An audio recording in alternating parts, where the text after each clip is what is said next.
Berapa kali aku angkat tangan, tapi pikiranku kemana-mana. Berapa kali aku bilang Engkau Tuhan, tapi aku tetap pegang kendali. Firman-Mu itu hidup berkuasa, lebih tajam dari pedang bermata dua. Jangan cuma hibur aku Tuhan, tembus aku, buka semua yang aku sembunyikan. Bahkan yang aku sendiri takut lihat. Aku kira aku ikut Engkau,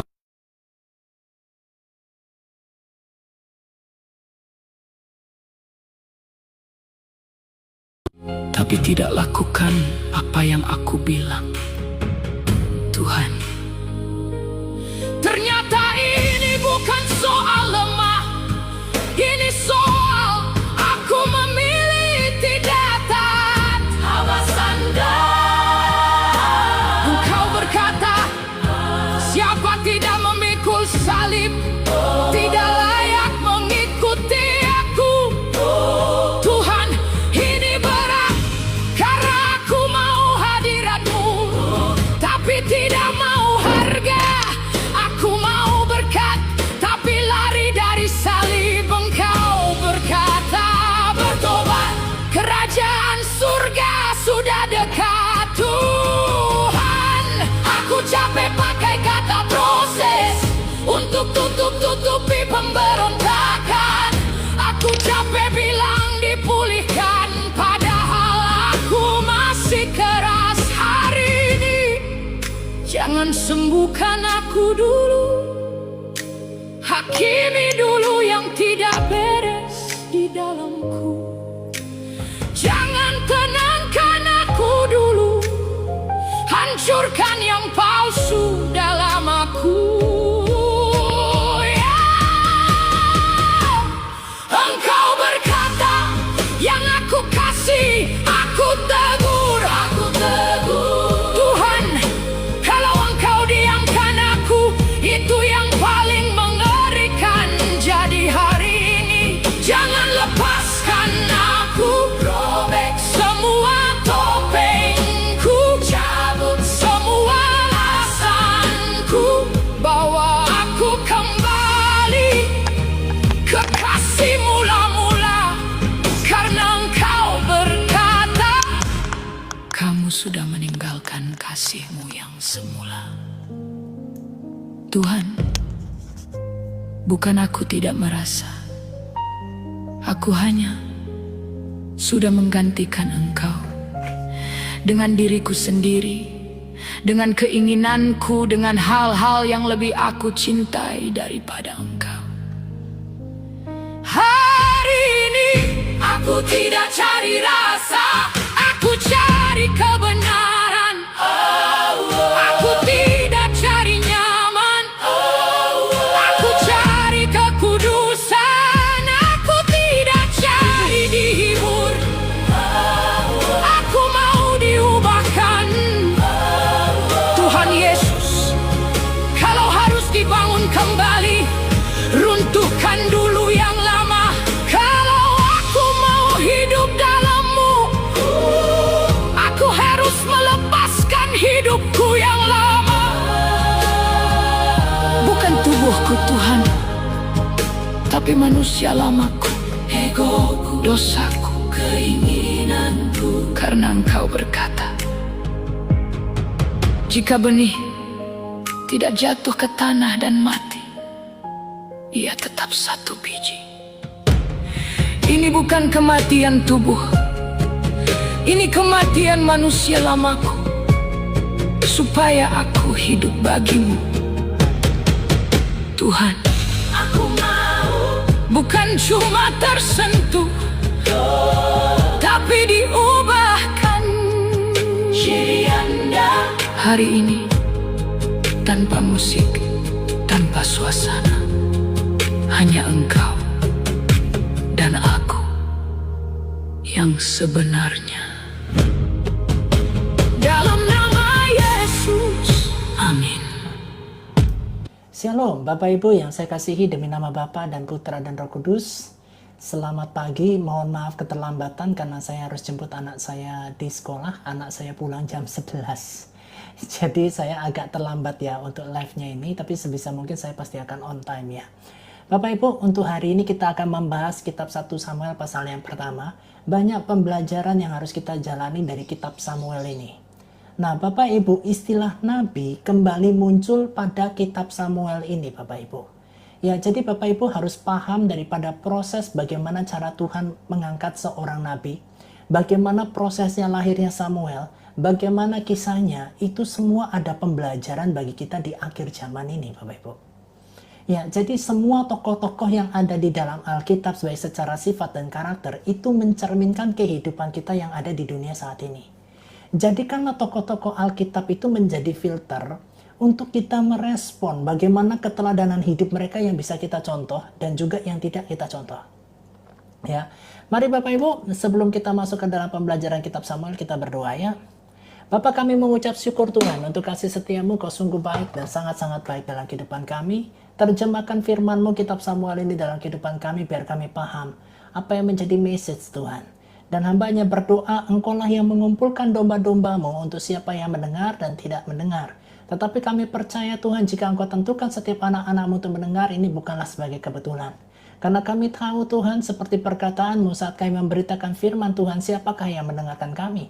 Tetapi kami percaya, puji syukur bagi kuasa nama Yesus di atas segala kuasa, yang akan merespon dan memberikan anak domba-domba-Mu untuk memakan firman ini Tuhan.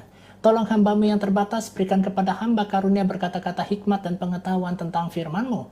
Kuduskan dan sucikan, tahirkan roh hamba-Mu dan layakkanlah hamba untuk menyatakan kuasa ilahi dalam pengajaran ini.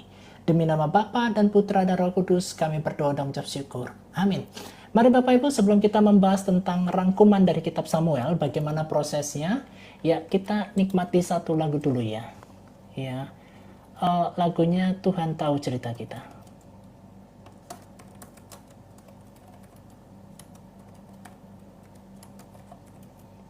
Ya.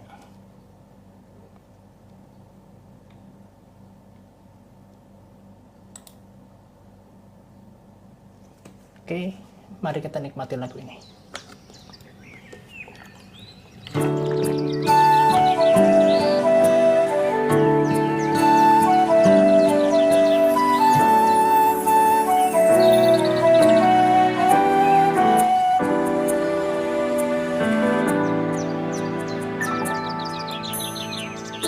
Perhatikanlah bunga bakung di ladang, Tuhan hiasi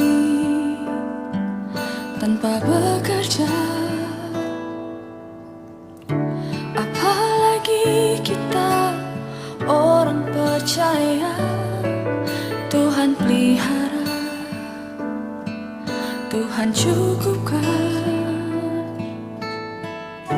Perhatikan burung-burung di udara, Tuhan beri makan tanpa bekerja. Apalagi kita kesayangannya, Tuhan pelihara,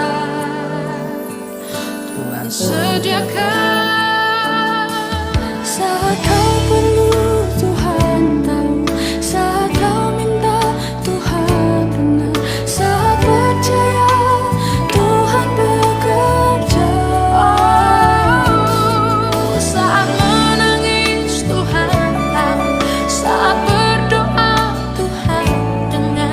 Saat bersyukur, Tuhan berkati.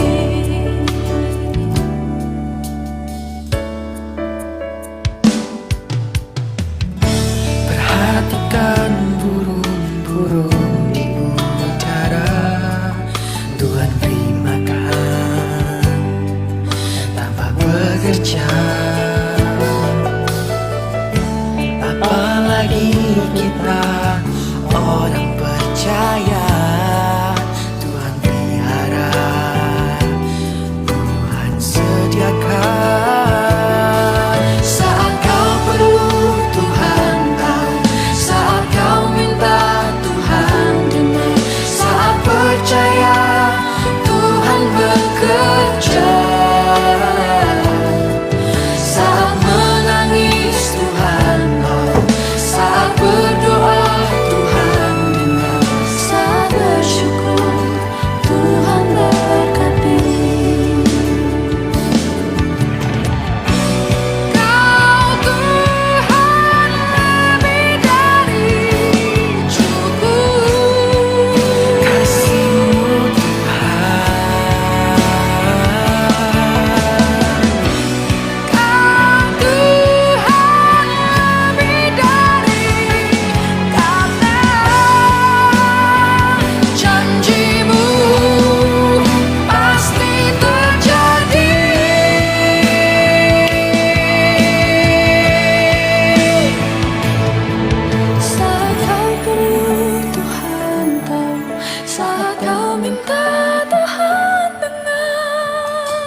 Tuhan berkati. Saat bersyukur, Tuhan berkati. Saat bersyukur, Tuhan berkati. Haleluya, haleluya, haleluya. Mari Bapak Ibu kita bahas kitab Samuel. Berapa banyak yang punya anak yang namanya Samuel? Nama Samuel kenapa sering menjadi trending ya? Bahkan semua orang-orang Kristen kalau namanya Samuel itu pasti yang identik dengan kekristenan. Nama baptis juga banyak yang Samuel. Ada Samuel, ada Semi, terus ada Sam ya. Kalau Semi dipakai yang namanya Semi Simorangkir. Nah itu tuh penyanyi juga tuh. Jadi tidak jauh-jauh. Shalom Bunda Eli, shalom semuanya, shalom Bunda Lydia, shalom semuanya ya. Banyak nama apa namanya? Nama Samuel sering dipakai ya Bapak Ibu. Menjadi sebuah harapan kita memberikan nama anak kita itu Samuel, bahwa anak ini akan dipakai Tuhan luar biasa. Shalom Cherry, shalom. Nah kita akan lihat Bapak Ibu, sebelum kita masuk ke ayatnya, kita akan lihat kitab 1 Samuel, pengantarnya seperti apa, latar belakang historis dan analisis teologis. Nah Bapak Ibu, setelah saya masuk di STT ya, Sekolah Tinggi Teologi ya, di STT itu diajarkan bahwa kita akan membedah setiap kitab itu berdasarkan historis. Ya, jadi peristiwa apa yang terjadi di zaman itu. Ya, bagaimana kondisi masyarakatnya, bagaimana budayanya, bagaimana mereka menggunakan bahasa-bahasa yang mereka gunakan, Bapak Ibu. Nah, Bapak Ibu, ternyata setiap zaman itu ada perkembangan bahasa. Contohnya, di tahun 2000 sekitar 2006 ya, ke atas sampai 2010, sekarang ada singkatan yang namanya bonyok. Bonyok itu apa kok? Bokap sama nyokap. Ya, jadi sebelum tahun itu tidak ada istilah bokap, tidak ada istilah nyokap. Ya, entah bagaimana ada perkembangan bahasa, muncul yang namanya bokap dan nyokap disingkat menjadi bonyok. Ya, sering sekali kita sekarang penyebutan bahasa itu banyak disingkat. Ya, kata anjing menjadi anjir. Nah, di zaman kapan? Di zaman sekarang. Anjay, coba gitu. Sudah anjir, anjay. Jadi pergeseran bahasa. Nah, makanya Bapak Ibu kemarin kita belajar di hari Minggu tentang kitab Rut itu juga penempatan bahasanya pakai bahasa kuno. Gitu loh. Nah, jadi di historis dari STT ini mengajarkan kita pada saat kita bedah kitab itu, shalom Bang Odorsito. Ya, saat kita membedah itu kita harus mempelajari teologisnya, budaya setempatnya, sama tata bahasa yang ada di saat itu. Itu loh cara bedahnya kayak begitu Bapak Ibu. Nanti kalau Bapak Ibu sekolah STT, Bapak Ibu akan diajari ilmu itu. Ya. Nah sekarang kita lihat dari kitab 1 Samuel, pengantarnya apa, latar belakang historisnya apa, dan analisis teologisnya apa. Nah, latar belakang dan konteksnya itu berbicara tentang memahami masa transisi kepemimpinan umat Kristen dari era hakim-hakim menuju monarki. Ya, monarki itu apa? Sistem kerajaan. Ya, sistem kepemerintahan yang menjadi raja. Itu monarki. Ya, jadi ada tahap transisinya dari yang namanya kitab-kitab hakim-hakim, dan rata-rata kitab hakim-hakim itu diisi sama orang-orang militer. Gitu, Bapak Ibu. Nah, sedangkan kitab Samuel ini menjelaskan tentang sebuah transisi gitu ya, kepemimpinan umat Israel, Bani Israel ini dari era hakim-hakim menuju monarki dengan sistem yang namanya raja. Ya. Latar belakang historis daripada kitab Samuel ini adalah masa transisi krusial. Ya, berada pada peralihan dari kepemimpinan karismatik para hakim menuju sistem kerajaan terpusat atau monarki. Ya, makanya kalau monarki itu sistemnya terpusat. Kiblat, center, punya pemerintahan pusat. Nah, sama kayak kita ini. Negara kita Indonesia, negara Konoha ini itu sistemnya monarki. Karena punya yang namanya kerajaan terpusat. Itu loh Bapak Ibu. Nah, terus berikutnya yang terjadi adalah krisis kepemimpinan. terjadi kemerosotan moral dan spiritual yang parah di bawah kepemimpinan Imam Eli dan anak-anaknya. Bapak Ibu itu hati-hati.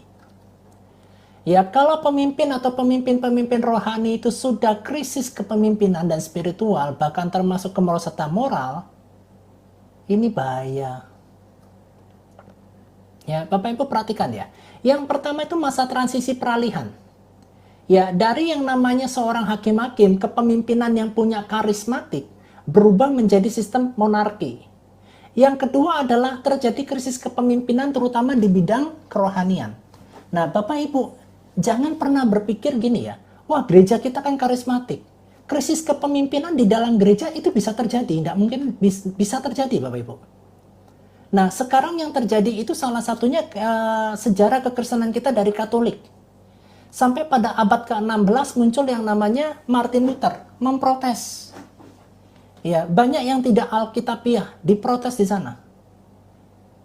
Ya, termasuk adalah kepemimpinan secara imam. Ya, paus-paus yang tidak benar. Bahkan paus sekarang mengangkat bahwa kita harus cenderung kepada Bunda Maria. Tidak kepada Kristus Yesus lagi. Ya, itu yang dibacakan. Apakah berita itu betul atau berita itu diedit atau itu AI, kita nggak pernah tahu Bapak Ibu. Ya, tetapi itu sudah ditampilkan di media, saya dikirimin. Ya, di DM sama seseorang. Ya, berikutnya adalah ancaman daripada eksternal. Tekanan militer yang hebat dari bangsa Filistin. Nah, jadi Bapak Ibu, Palestina yang dulu namanya adalah Filistin di jalur Gaza, itu memang sudah sering fighting sama orang Israel dari dulu. Dari zaman hakim-hakim. Menuntut Israel untuk bersatu di bawah satu komando militer. Dari dulu Bapak Ibu. Jadi nama Palestina itu sebenarnya serapan dari kata bangsa Filistin. Nah, bangsa Filistin yang ada di tanah Palestina itu bukan tanah milik orang Filistin ya. Tetapi itu ada orang pendatang yang menempati tanah itu. Nanti saya akan bahas Bapak Ibu tentang bangsa, kita akan bahas tentang Palestina dan Israel nanti. Kita akan bahas itu. Ya. Berikutnya adalah tuntutan politis. Umat Israel mendesak Samuel untuk mengangkat seorang raja agar mereka sama-sama seperti bangsa-bangsa lain. Ya, salah satu dasar tuntutan politis ini kepada Samuel adalah anak-anak Samuel tidak seperti Samuel. Ya, Samuel menjadi pribadi yang giat bekerja untuk Tuhan, tetapi anak-anaknya banyak kekurangan waktu. Kan sama sekarang kita terjadi kan banyak kan. Ya, pelayanan di gereja luar biasa. Anaknya kumpul kebo. Anak pendetanya kumpul kebo. Kenapa? Kurang waktu.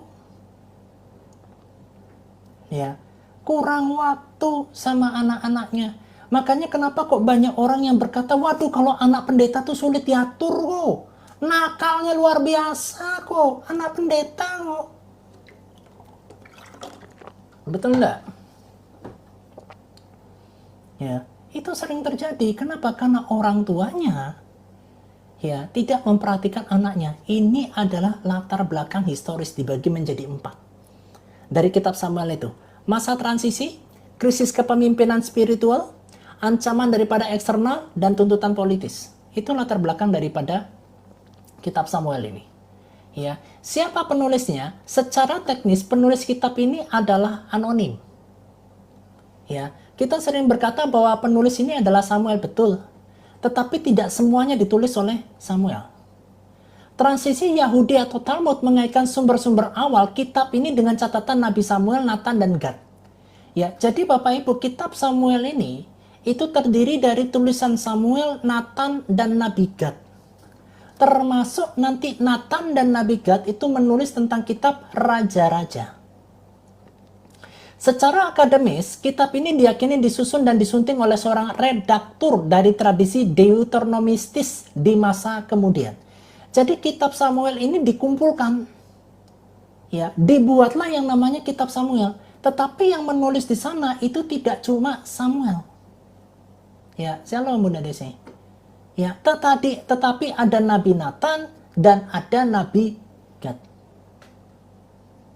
Ya, paham ya Bapak Ibu ya. Nah, makanya Bapak Ibu pada saat kita bedah daripada kitab demi kitab, baru pikiran kita terbuka kan.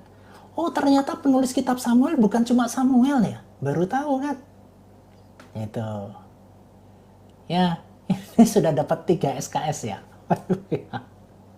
Kita lanjut ya. Kepada siapa kitab Samuel ini ditujukan? Ditujukan kepada bangsa Israel pada masa kerajaan yang terpecah hingga masa pembuangan. Bertujuan untuk menjawab pertanyaan teologis umat tentang asal-usul kerajaan mereka. Ya, ada kue putu lewat Bapak Ibu. Nah itu. Dengar ya. Ya. Jadi kitab Samuel ini tujuannya untuk menjawab pertanyaan teologis tentang asal-usul kerajaan mereka. Kerajaannya Israel. Ya. Memberikan pemahaman mengapa mereka pada akhirnya mengalami kejatuhan dan pembuangan. Ya. Makanya kitab Samuel ini Bapak Ibu, itu nanti tidak lepas dari kitab 1 Raja-Raja, 2 Raja-Raja, 1 Tawarikh, 2 Tawarikh. Itu nyambung. Ya. Bapak Ibu paham ya sampai sini ya. Nah, makanya kenapa Bapak Ibu proses penganonisasi ini luar biasa. Mereka menempatkan kitab Kejadian, Keluaran, Imamat, Bilangan, Ulangan, setelah itu Yosua, setelah itu proses Rut. Ya, dari Yosua Hakim-Hakim. Yosua Hakim-Hakim, setelah itu Rut. Ya, setelah Rut Samuel. Nah, ini semuanya itu berjalan Bapak Ibu. Ya, ini dari awal sampai terus perjalanannya itu betul-betul ditata dengan sangat luar biasa. Makanya Bapak Ibu bersyukur bahwa Alkitab kita sudah mengalami proses kanonisasi yang luar biasa. Ya. Pembahasan utama dari kitab Samuel ini adalah kedaulatan Allah. Meskipun Israel menuntut raja manusia, kitab ini menegaskan bahwa Allah tetaplah raja sejati dan penguasa tertinggi bagi umatnya.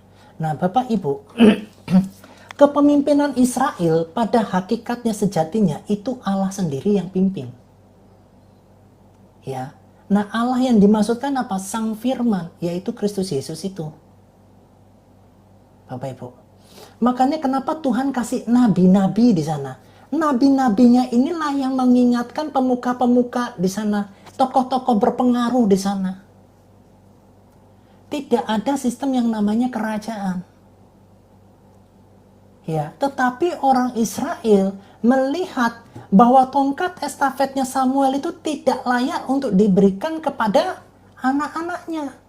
Mereka beranggapan dan mereka berpikir kami minta raja. Dan itulah yang mengesalkan hati Samuel.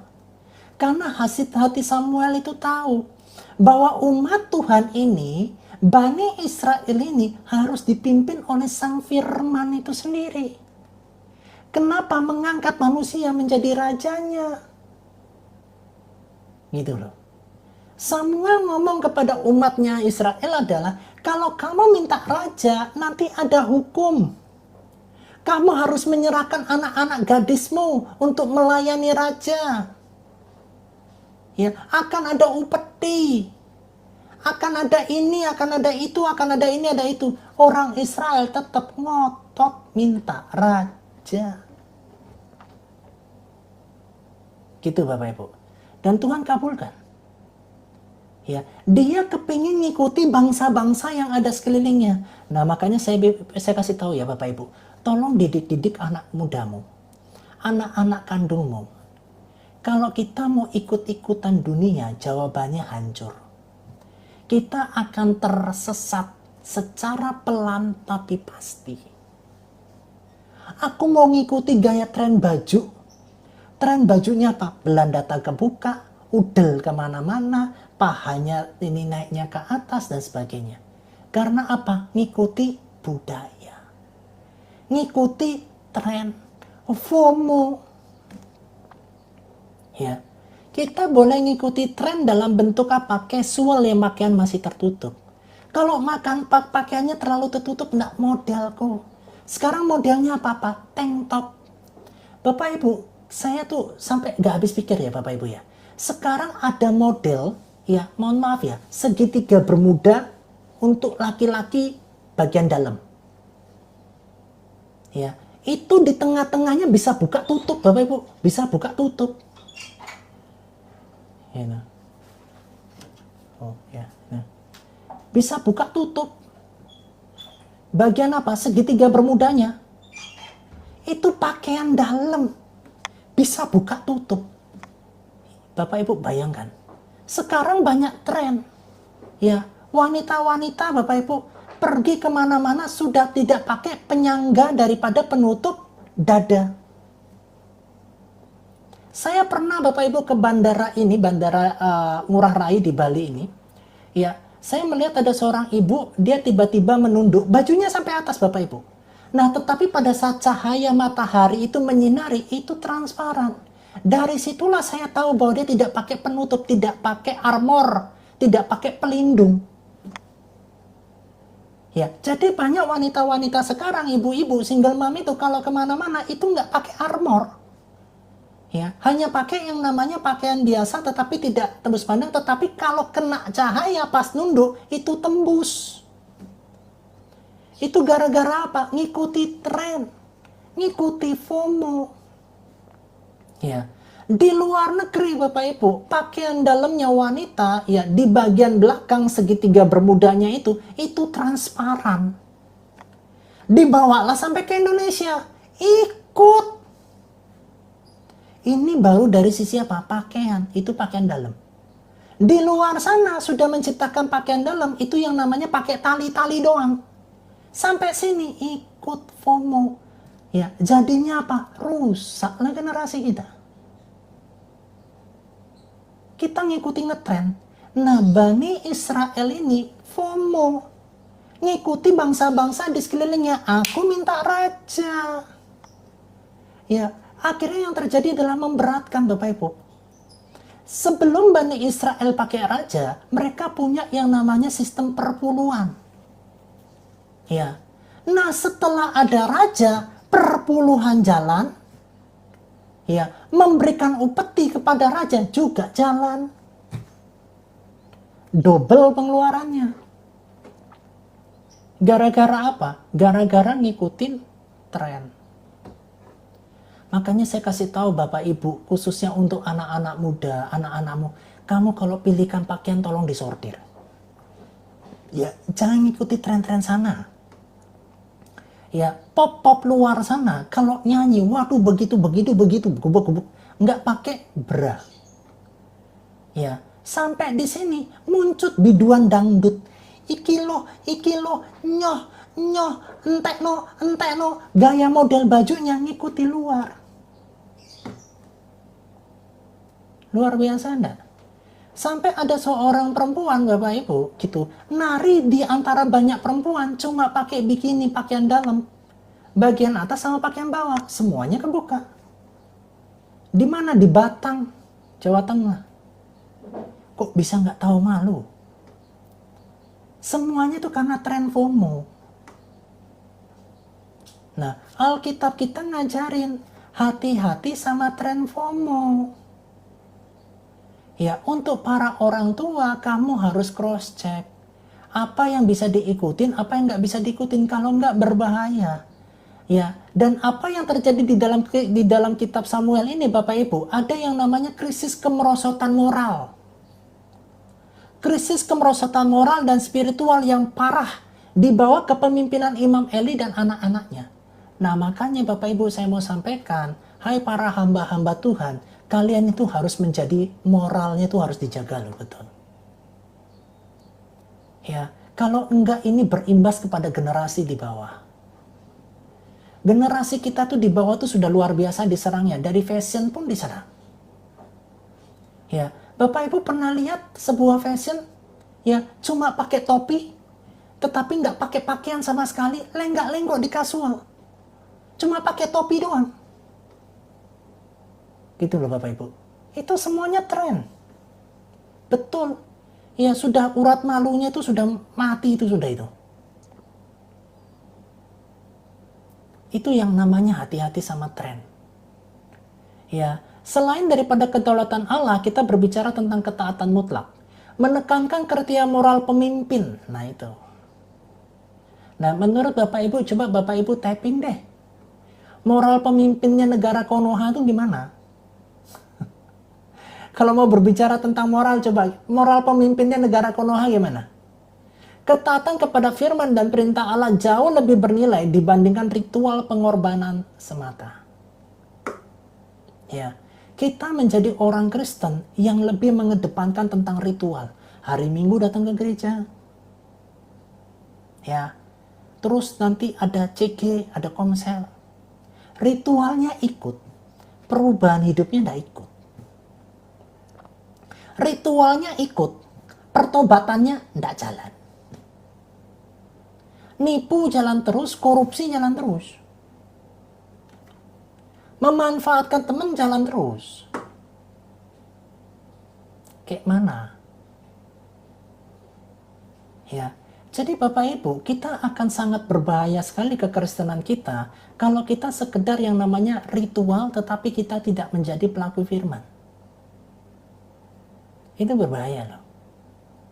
Ya, makanya ketaatan mutlak, pembahasan utama kitab Samuel berbicara tentang kedaulatan Allah, berbicara tentang ketaatan mutlak. Menekankan kriteria moral pemimpin, ketaatan kepada firman dan perintah Allah jauh lebih bernilai dibandingkan ritual pengorbanan semata. Kamu menjadi pelaku firman, hidup di dalam firman itu jauh lebih penting daripada sekedar ritualmu datang ke gereja. Gitu loh. Sekedar daripada ritualmu memenuhi tanggung jawab organisasi gereja. Ya. Apalagi kalau gereja mengatakan, ayo mari kita melayani Tuhan dan sebagainya. Akhirnya tenaga kita dimanfaatkan sama gereja atas dasar pelayanan. Gitu loh Bapak Ibu. Ini yang Bapak Ibu kita harus pelajari. Hiduplah dalam firman. Itu jauh lebih utama. Kamu bolak-balik masuk gereja itu nggak tambah rohani nggak? Ya. Kenapa kok kita pergi ke gereja kok? Karena firman Tuhan berkata, janganlah kamu menjauhkan diri daripada pertemuan-pertemuan ibadah. Tetapi kalau kamu bolak-balik masuk gereja, itu tidak membuat kamu lebih rohani. Membuat kamu lebih rohani itu kamu bertumbuh di dalam firman Tuhan. Kamu menjadi pelaku firman Tuhan. Orang-orang di sekelilingmu tuh bisa melihat buah kesabaranmu. Orang-orang di sekelilingmu bisa lihat buah kebaikanmu. Ya, orang-orang bisa lihat bahwa kamu pribadi yang setia dengan pasangan hidupmu. Orang-orang di luar sana bisa melihat bahwa kamu punya pengendalian diri. Dan kamu punya kasih di sana kepada sesama. Kamu dilihat mulutmu tidak suka gosipin orang. Ya, mulutmu tidak suka mencela pemimpinmu terus, tetapi mengkritisi yang bijak. Itu yang dilihat. Ya, bukan dilihatnya kamu masuk keluar gereja yang membuat kamu rohani. Terbukti seorang pendoa masuk ke gereja iya, jalan ke gereja iya, ritual mandi kembang juga jalan. Padahal dia seorang pendoa, tapi bersinah dengan apa? Menggunakan produksi iblis dalam bentuk apa? Mandi kembang. Yo. Ke gereja iya, tapi ada klenik-kleniknya juga iya. Bapak Ibu. Ya, pembahasan yang ketiga adalah transisi kuasa, mencatat pergeseran peran kepemimpinan secara sistematis dari seorang imam beralih ke nabi dan berpuncak kepada raja yang diurapi. Bapak Ibu perhatikan ya. Sebagian besar Bani Israel di zaman hakim-hakim dipimpin oleh dua orang. Maaf, Kuku. Oh iya, silakan. Maaf, saya potong, maaf ya, Bu. Shalom semua teman-teman ya. Maaf, tolong ya teman-teman ya, bantu tap-tap layar ya teman-teman ya. Ini ada 36 orang loh. Tolong ya, maaf ya, tolong bantu tap-tap layar biar roomnya Koko ini semakin dilihat orang, semakin banyak orang terberkati roomnya Koko ya. Gak apa-apa, nggak bantu gift nggak apa-apa teman-teman. Yang penting tap-tap layar ya teman-teman ya. Saya Koko nggak minta bantu gift teman-teman. Tap-tap layar aja ya, biar semua terberkati ya. Saya lihat ini sebagian orang toh ini yang tap-tap layar ya. nggak apa-apa sambil nikmati pengajaran Koko tap-tap layar lah teman-teman ya. Terima kasih ya, Tuhan Yesus berkati, maaf ya. Makasih Iya, Koko, iya. lanjut. Iya. Teman-teman kalau misalnya tap-tapnya capek itu kan kita ada alat tuh, alat di Shopee itu yang untuk tap-tap itu tempelin aja di sampingnya itu. Nanti ngetap sendiri gitu. Kan beli Koko. Loh, belinya murah. Modalnya itu aja lah, bantu kita itu aja. Iya lah. Nanti aku beli 10 Koko. Oh, satu aja, nggak usah beli 10. Loh, kan Ya, HP-nya kita lanjut ya. 10. Emang ada kok, ada Bunda Desi ada. Tuh kan Bunda Desi nggak tahu loh, Bunda Lydia ada itu. Nanti nama Oh, alatnya nanti saya nggak kasih, tahu apa itu. nanti aku kirim ya. Nanti aku kirim ya. Nanti Ya, kirim ke Bunda kirim. Desi. Ya. Ya, terima kasih. Iya, nah itu kan ada kan. Nah, Bapak Ibu kita lanjut ya. Ya, mencatat pergeseran peran kepemimpinan secara sistematis dari seorang imam beralih ke nabi dan berpuncak kepada raja yang diurapi. Nah, Bapak Ibu, di zaman hakim-hakim, kepemimpinan itu dari mana? Ya, yang pertama adalah penatua dari setiap suku. Ya, setiap suku tuh punya penatuanya, punya yang dituakan. Nah, kalau teman-teman Batak itu ngomongnya ada satu yang dituakan. Nah, kalau yang dituakan itu ngomong semua pada nurut dah. Gitu. Itu pada nurut dah itu. Nah, ini penatua ini akhirnya melanjutkan tongkat kepemimpinan, kepengaruhan itu kepada generasi di bawahnya. Setiap suku ada. Nah, setelah itu ada satu yang namanya imam. Imam besar ini keturunan Harun. Ya, imam besar. Ya, penatua setiap suku, imam besar. Ya, setelah itu nabi. Jadi Allah kita ya menggunakan kepemimpinan besar ini ke dalam 3 tokoh besar ini. Loh, terus hakim-hakim gimana kok? Kalau hakim-hakim ini bagian militer. Sosok pemimpin berkarisma yang mengumpulkan semua suku. Paham ya? Nah, saat hakim-hakim ini sudah tidak ada, kembali ke 3 poin ini. Ya, penatua setiap suku, imam besar, sama yang namanya nabi. Jadi Bapak Ibu perhatikan polanya kerajaan surga yang dipakai sama kerajaan surga untuk umatnya. Mereka tidak pakai sistem monarki. Tidak. Ya, tidak memakai sistem yang namanya pemerintahan pusat. Tidak. Baru tahu kan? Yang dipakai pola Allah kita, YHWH dan Elohim itu adalah setiap suku ada orang yang menjadi pengaruhnya setiap suku. Ya, ini terbentuk. Setelah itu setiap suku harus nurut sama imamnya, imam besar. Imam besar sama nabi itu berkolaborasi. Nabi ini di zaman dulu, di zamannya Bani Israel, nabi itu muter ke setiap suku. Nabi ini muter ke setiap suku untuk apa? Mengingatkan tokoh-tokohnya ini. Ini sistem kepemimpinannya. Ini cara Tuhan membina umat Israel itu. Tetapi umat Israel ini mau rubah 3 ini semua dengan satu sistem yang namanya monarki raja. Gitu Bapak Ibu. Ini sudah sistem bagus. Nabi ini sudah pergi keliling ke 12 suku. Ke setiap suku dia muter.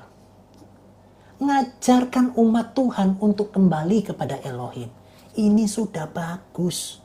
Ini semua diganti menjadi raja. Otoritas dari penatua ini sudah tidak punya otoritas mutlak dari setiap sukunya. Ya, ini sudah tidak punya otonom daerah. Tetapi harus berpusat kepada ya, raja.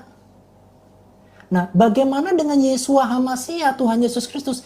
Tuhan Yesus Kristus yang memerintahkan ketiga tokoh ini.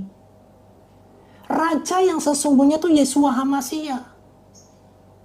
Ya, makanya di Bani Israel itu tidak pakai raja manusia. Rajanya Elohim sendiri. Enak. Ya, rakyatnya itu Israel tidak kena pajak. Ya, di Bani Israel di zaman-zaman itu tidak ada pajak, yang ada 1/10. Ya, untuk satu suku Lewi bisa makan. Jadi umat Israel itu bahagia sekali hidupnya. Nggak ada pajak mobil, nggak ada pajak motor, nggak ada pajak macam-macam. Nggak ada, Bapak Ibu. Semenjak adanya raja ini, muncullah sistem upeti. Rakyat harus bekerja untuk rajanya. Coba Bapak Ibu, bikin capek diri sendiri sebetulnya. Coba Bapak Ibu bayangkan ya, kalau kita tidak ada pemerintahan pusat, ya, tetapi punya tokoh-tokoh berpengaruh yang dipilih dari setiap suku masing-masing dan sama sekali tidak bayar pajak. Ya, tetapi sistemnya apa? Sistem perpuluhan, sistem kasih makan. Ya, kepada orang-orang yang bekerja untuk menyalurkan kendaraan dan sebagainya. Enak gak kita? Oh, pajak mobil nggak ada, pajak rumah nggak ada. Kita berapa banyak pajak sih, Bapak Ibu? Coba kita ngitung pajaknya apa? Pajak karyawan, ya satu ya, pasal 21, 22, 23 ya. Pajak karyawan, pajak mobil ada kan? Ada. Pajak mobil, pajak motor, jadi satu lah ya, pajak otomotif lah. Ya, terus pajak apa? Pajak tanah dan bangunan kan? PBB, ada. Terus pajak apa lagi kira-kira Bapak Ibu? Karyawan, mobil, bangunan tempat tinggal. Pajak restoran, ya, pajak hiburan, pajak apa lagi? Pajak resto sudah, restoran ini. Ya, coba Bapak Ibu sebutkan pajaknya semua. Hampir semua kena pajak ya. Apalagi coba Bapak Ibu pajaknya kayak gimana? Apalagi ya pajak ya, dipajakin apalagi ya? Mobil sudah, motor sudah, PBB sudah, tanah sudah, hotel ya hotel, restoran, horeca lah, hotel, restoran, kantor kena pajak, perusahaan kena pajak. Terus apalagi dipajakin? Nanti kalau kamu kondangan, kondangannya kena pajak, mateng nggak? Beli apartemen ya, apartemen termasuk properti lah, termasuk tanah, PBB lah, itu masuk lah kita jadiin semua. Ya, yang beli bangunan itu masuk lah, itu masuk properti. Ya, kalau kondangan kamu kena pajak gimana? Kamu makan di restoran kena pajak nggak? Kena pajak. Nggak cuma pajak, ke servis pun kena. Kuburan. Pajak kuburan. Saya kok nggak pernah dengar ada pajak kuburan. Ada ya pajak kuburan ya? Ya, ada pajak kuburan. Ada pajak apa lagi Bapak Ibu? Ada pajak apa lagi? Oh, pajak kuburan ada ya? Saya nggak tahu kuburan ada pajak loh. Ada kok 3 tahun sekali. Oh ya? Aduh, saya kurang jauh nih kalau main pajak ini ya. Ada ya? 3 tahun sekali pajak kuburan. Kalau tidak dibayar ditimpa sama mayat lainnya kok. Oh, ditempel ya sama jenazah lainnya ditempel ya. Jadi kayak bentuk bangsal ya. Iya, metong aja nggak pajak ya. Aduh ya ampun Tuhan. Ya kalau nggak bayar ditimpa kok. Oh gitu. Ya ampun Tuhan, tolong. Apalagi pajaknya? Banyak kan? Coba lihat loh Bapak Ibu. Coba Bapak Ibu bisa nggak berpikirnya begini. Saat dilakukan pemerintahan oleh Tuhan atau oleh firman, enak kan? Enak loh. Bani Israel ini sebelum ada raja enak loh. Ya, hanya tokoh sesepuh setiap suku, imam besar, sama nabi. Sudah. Allah kita tuh bekerjanya lewat 3 hal ini sudah. Sebagai proses kepemimpinan. Tidak pernah lepas dari angka 3. Hakim-hakim itu hanya untuk pemimpin militer. Yang ini terus berganti tokoh-tokohnya. Ya, tokoh ini juga berganti. Ya, tetapi setiap suku, imam diwariskan. Gitu. Nabi juga berganti. Tetapi yang menjadi fondasi awalnya 3 poin ini, Bapak Ibu. Enak kan? Semenjak ada raja ini makin sulit. Ya, coba Bapak Ibu lihat, kenapa kok di kerajaan Majapahit warganya enak? Coba. Satu lokasi saja, satu pemerintahan saja. Ya, kenapa kok raja-raja kita di Nusantara hidupnya rakyatnya makmur semua? Ya, garis kemiskinan hampir tidak ada. Betul nggak? Saat Nusantara kita ini banyak raja-rajanya, setiap rakyatnya di setiap kerajaan itu hidupnya makmur. Rakyatnya hidupnya tenang. Hanya satu pemerintahan setiap suku. Hidupnya enak, tidak pajakan. Kita ini bersatu secara global, semua kerajaan disatukan secara global. Waduh, malah muncul kemiskinan di mana-mana. Gimana Bapak Ibu? Menurut Bapak Ibu gimana ini? Ya coba. Kok mau kembali ke masa lalu kok? Nggak bisa sudah. Rajanya nggak tamak kok, betul. Raja-raja kita di zaman dulu itu mereka sangat ini loh. Maksudnya sangat mensejahterakan rakyatnya. Luar biasa kan, Bapak Ibu? Nah, di tokoh sentral Bapak Ibu di dalam kitab Samuel ini 3 pilar transisi. Yang pertama Samuel, Saul, dan Daud. 3 nama tokoh yang diisi di dalam kitab Samuel itu ada 3 hal. Samuel, Saul, dan Daud. Ya, Samuel adalah tokoh transisi utama. Ia melayani sebagai hakim terakhir, imam sekaligus nabi. Nah Bapak Ibu, karena imamnya sudah moralnya merosot, ya, sudah tidak ada hakim-hakim lagi. Nabi pun sudah tidak berkembang. Samuel ngerangkap ketiga-tiganya. Sebagai hakim iya, sebagai nabi iya, sebagai imam juga iya. Gitu loh. Yang menjadi problemnya ini adalah kenapa kita tidak mewariskan hidup yang takut akan Tuhan kepada keturunan kita. Ya, kita sekarang mensejahterakan sedulurnya. Ya. Keponakannya, sepupunya di DPR mana gitu ya. MPR di DPR mana. Kayak keluarganya Haritanu lah. Anak-anaknya jadi pejabat semua keliling Indonesia. Ngeri ya. Gitu Bapak Ibu. Kita balik ke kitab Samuel Bapak Ibu. Ya. Coba Bapak Ibu perhatikan gini loh. Yang menjadi problemnya daripada Bani umat Israel tidak menestafetkan hidup yang takut akan Tuhan. Masalah ini juga ada di masalah generasi kita. Kamu sebagai orang tua tidak menestafetkan hidup yang takut akan Tuhan kepada anak-anakmu. Sampai akhirnya Samuel itu ngambil 3 fungsi, imam iya, nabi iya, hakim-hakim juga iya. Yang ngurapi jadi raja juga iya. Repot nggak? Makanya Bapak Ibu saya mau sampaikan begini ya, kalian sebagai orang tua, wariskanlah hidup yang takut akan Tuhan kepada generasimu. Gitu. Ini penting. Hai para orang tua di sini, jangan cuma pinter buat anak. Ya, pinter buat anak dengan banyaknya gaya macam-macam. Untuk buat anak, kamu pergi cari yang namanya buku tantra. Pelajaran tantra dari India. Tetapi kamu tidak mewariskan hidup yang takut akan Tuhan kepada anakmu. Ngeri enggak? Ini yang kejadian kepada Bani umat Israel. Imam Eli tidak bisa mengajar kedua anaknya. Samuel melakukan yang sama, tidak bisa mengajar kepada 2 anaknya.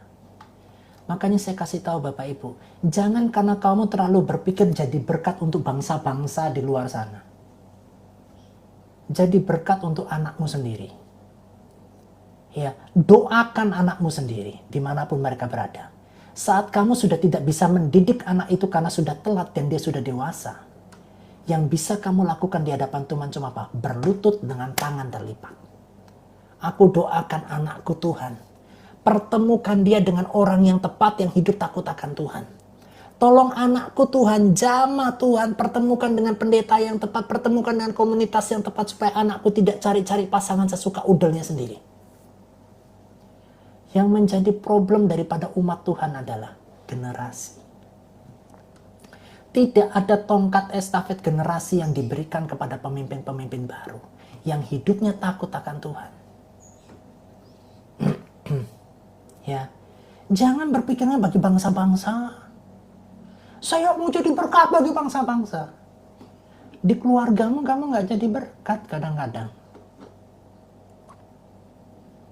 Gitu. Mau gimana kita ini? Ya, yang dirusak sama iblis itu adalah pewarisan daripada tongkat estafet hidup takut akan Tuhan yang tidak ada. Supaya apa? Iblis merusak generasi-generasi di bawah kita. Ya, gitu loh. Ya, jiwa itu yang terpenting dari dalam rumah dulu. Ya, jangan keluar rumah dulu deh.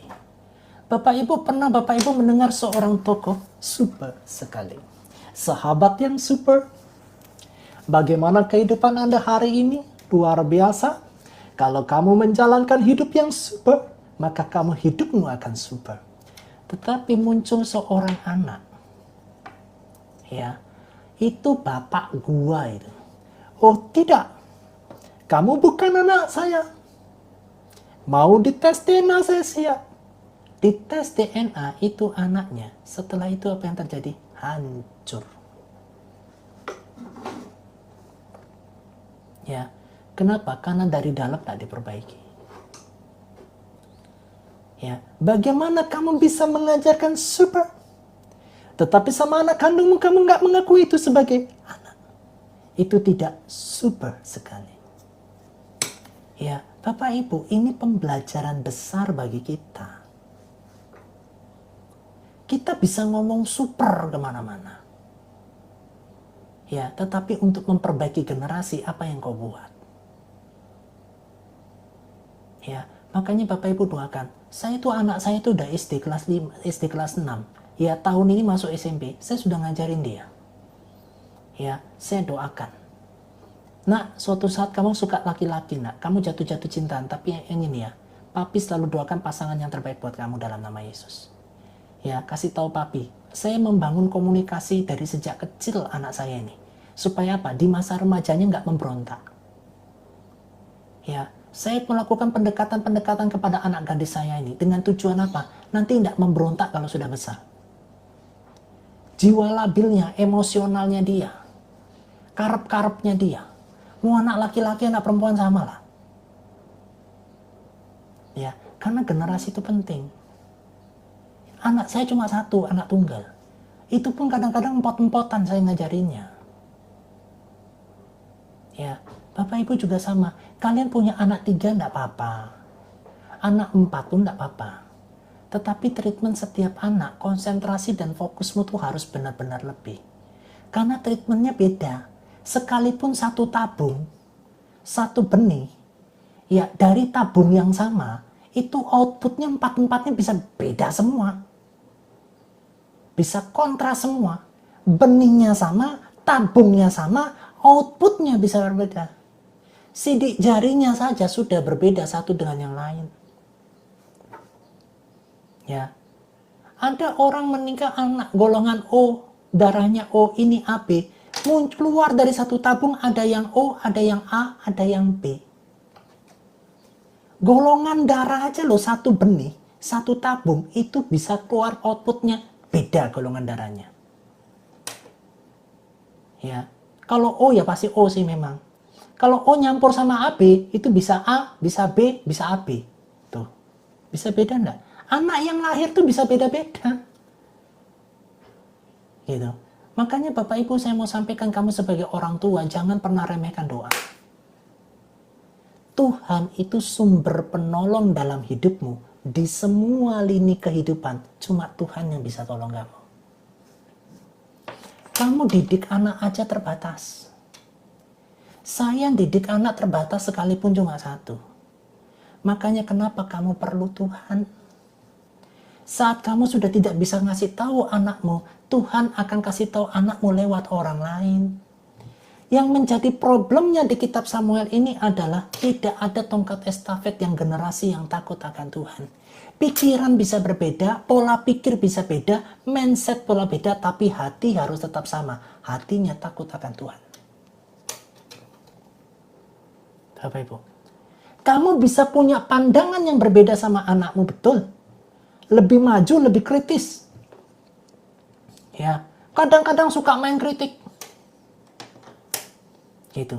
Tetapi hidup takut akan Tuhan itu yang harus kau wariskan kepada anakmu. Mengajari anakmu menjadi pelaku akan firman Tuhan, itu yang kamu harus ajarin. Kamu harus ngajarin kepada anakmu, hormatilah orang tuamu dengan menjadi teladan. Kamu punya orang tua, kamu menghormati orang tuamu.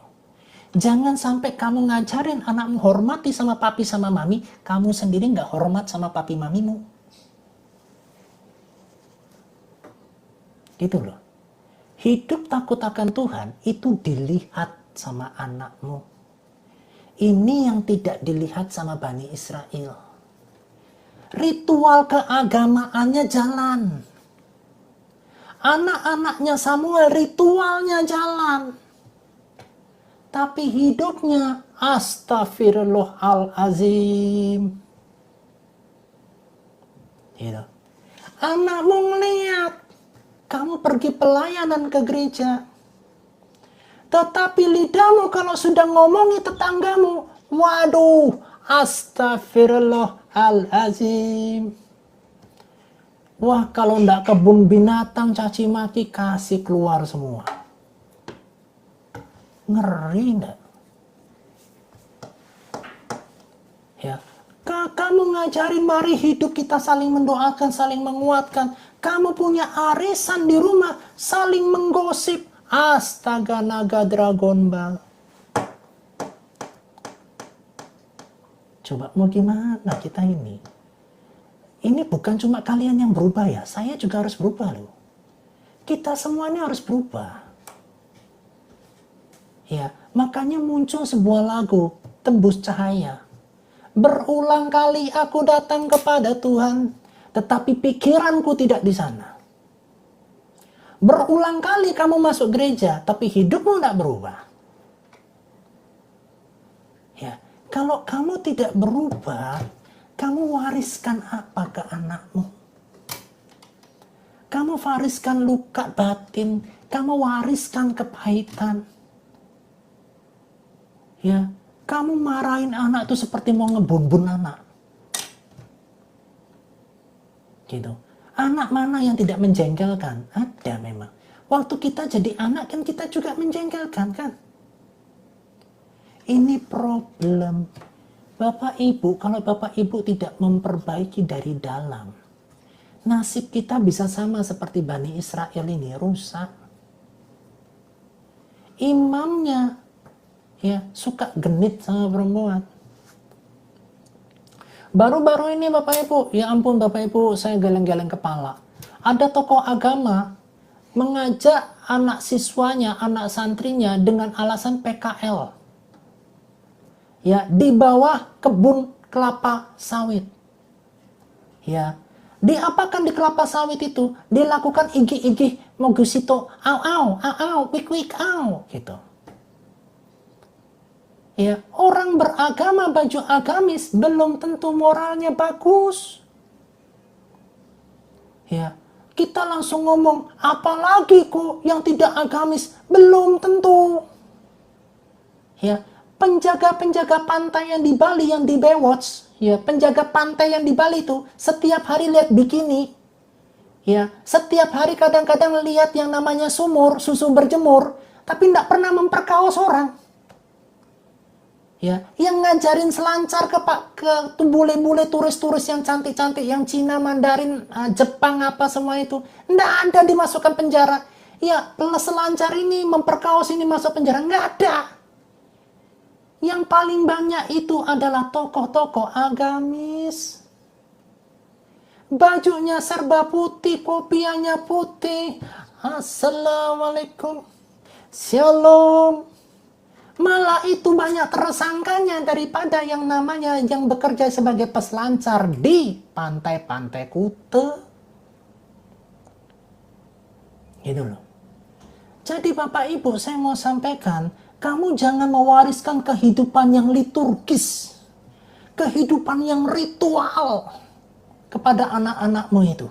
Tetapi kamu harus tampilkan bahwa hidupmu bermoral.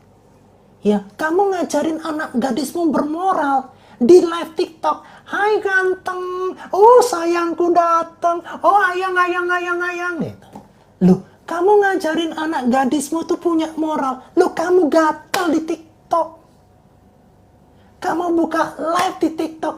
Gatal. Waduh. Ini kamu ini nekat yang nyata. Begitu katanya di TV. Siapa yang harus berubah? Kita orang tua ini loh yang harus berubah betul. Ya. Anak saya ini di sebelah saya ini, Bapak Ibu, ini anak saya ini. Ya, kalau dilihat bapaknya godain perempuan-perempuan yang ada di TikTok. Ya, bagaimana hidupnya dia takut akan Tuhan? Ya, setiap saya live ini sering ada di sebelah ini. Nih. Itu. Dia lihat bapaknya, dia dengar bapaknya. Ya, kalau bapaknya gatal-gatal live di TikToknya, mau gimana kita ngajarin itu takut akan Tuhan, Bapak Ibu? Nah, inilah pembelajaran bagi kita. Kamu ngajarin moral, ya. Kamu ngajarin moral kepada anak gadismu, kamu live di TikTok pakai Belanda dada. Langsung goyang. Wahai, oi, osoy, gitu. Waduh, ya ampun Tuhan. Ya, muncullah sudah yang namanya live TikTok kumur-kumur atau rawa-rawa. Saya juga baru mengerti ternyata live TikTok rawa-rawa itu maksudnya itu. Banyak belahan yang ada muncul yang ada di layar dengan semua jogetan-jogetan yang ada. Kayak gitu kamu mau ngajarin anakmu moral. Ya, hai para orang tua, apa yang kamu wariskan sama anakmu sekarang? Ya, saya tidak meritualkan anak saya. Hai anakku, pagi jam 7 sampai jam 7:15 atau jam 6 bangun baca Alkitab doa. Jam 12 siang, jam 3 sore, jam 6 sore doa. Jam 9 malam, jam 12 malam doa. Enggak. Ya, saya tidak mau mengeritualkan begitu banyak membuat anak itu terbeban dengan ritual. Bisa dia begini, tapi pikirannya, wah gameku tadi belum selesai loh. Waduh, belum di save lagi. Papi sih kayak begitu jengkel aku sama papi, gamenya belum selesai. Bisa begini tangannya, bisa begini. Tapi pikirannya enggak begini. Ya, saya hanya mengajak dia berdoa saat teduh 10-15 menit saja. Setelah itu dia melihat kehidupan bapaknya. Bagaimana dia nasihati bapaknya, bagaimana dia nasihati. Bagaimana saya ngajarin anaknya, papi sama mami punya kekurangan, kehidupanmu harus lebih baik daripada papi sama mami. Bukan ritualnya Bapak Ibu. Kadang-kadang ya kita di gereja tuh ya sering banyak kasih ritual ke anak, betul nggak? Jam 5 pagi udah bangun loh. Jam 5 pagi bangun. Kami memuji kebesaranmu. Double kill, triple kill. Nyanyinya pujiannya begitu, otaknya double kill, triple kill. Tangannya begini. Keasikan main Mobile Legend. Ajaib Tuhan, triple kill. Ajaib Tuhan, double kill. Aduh kalah. Dah. Ya, otaknya double kill, triple kill. Nyanyinya ajaib Tuhan, ajaib Tuhan.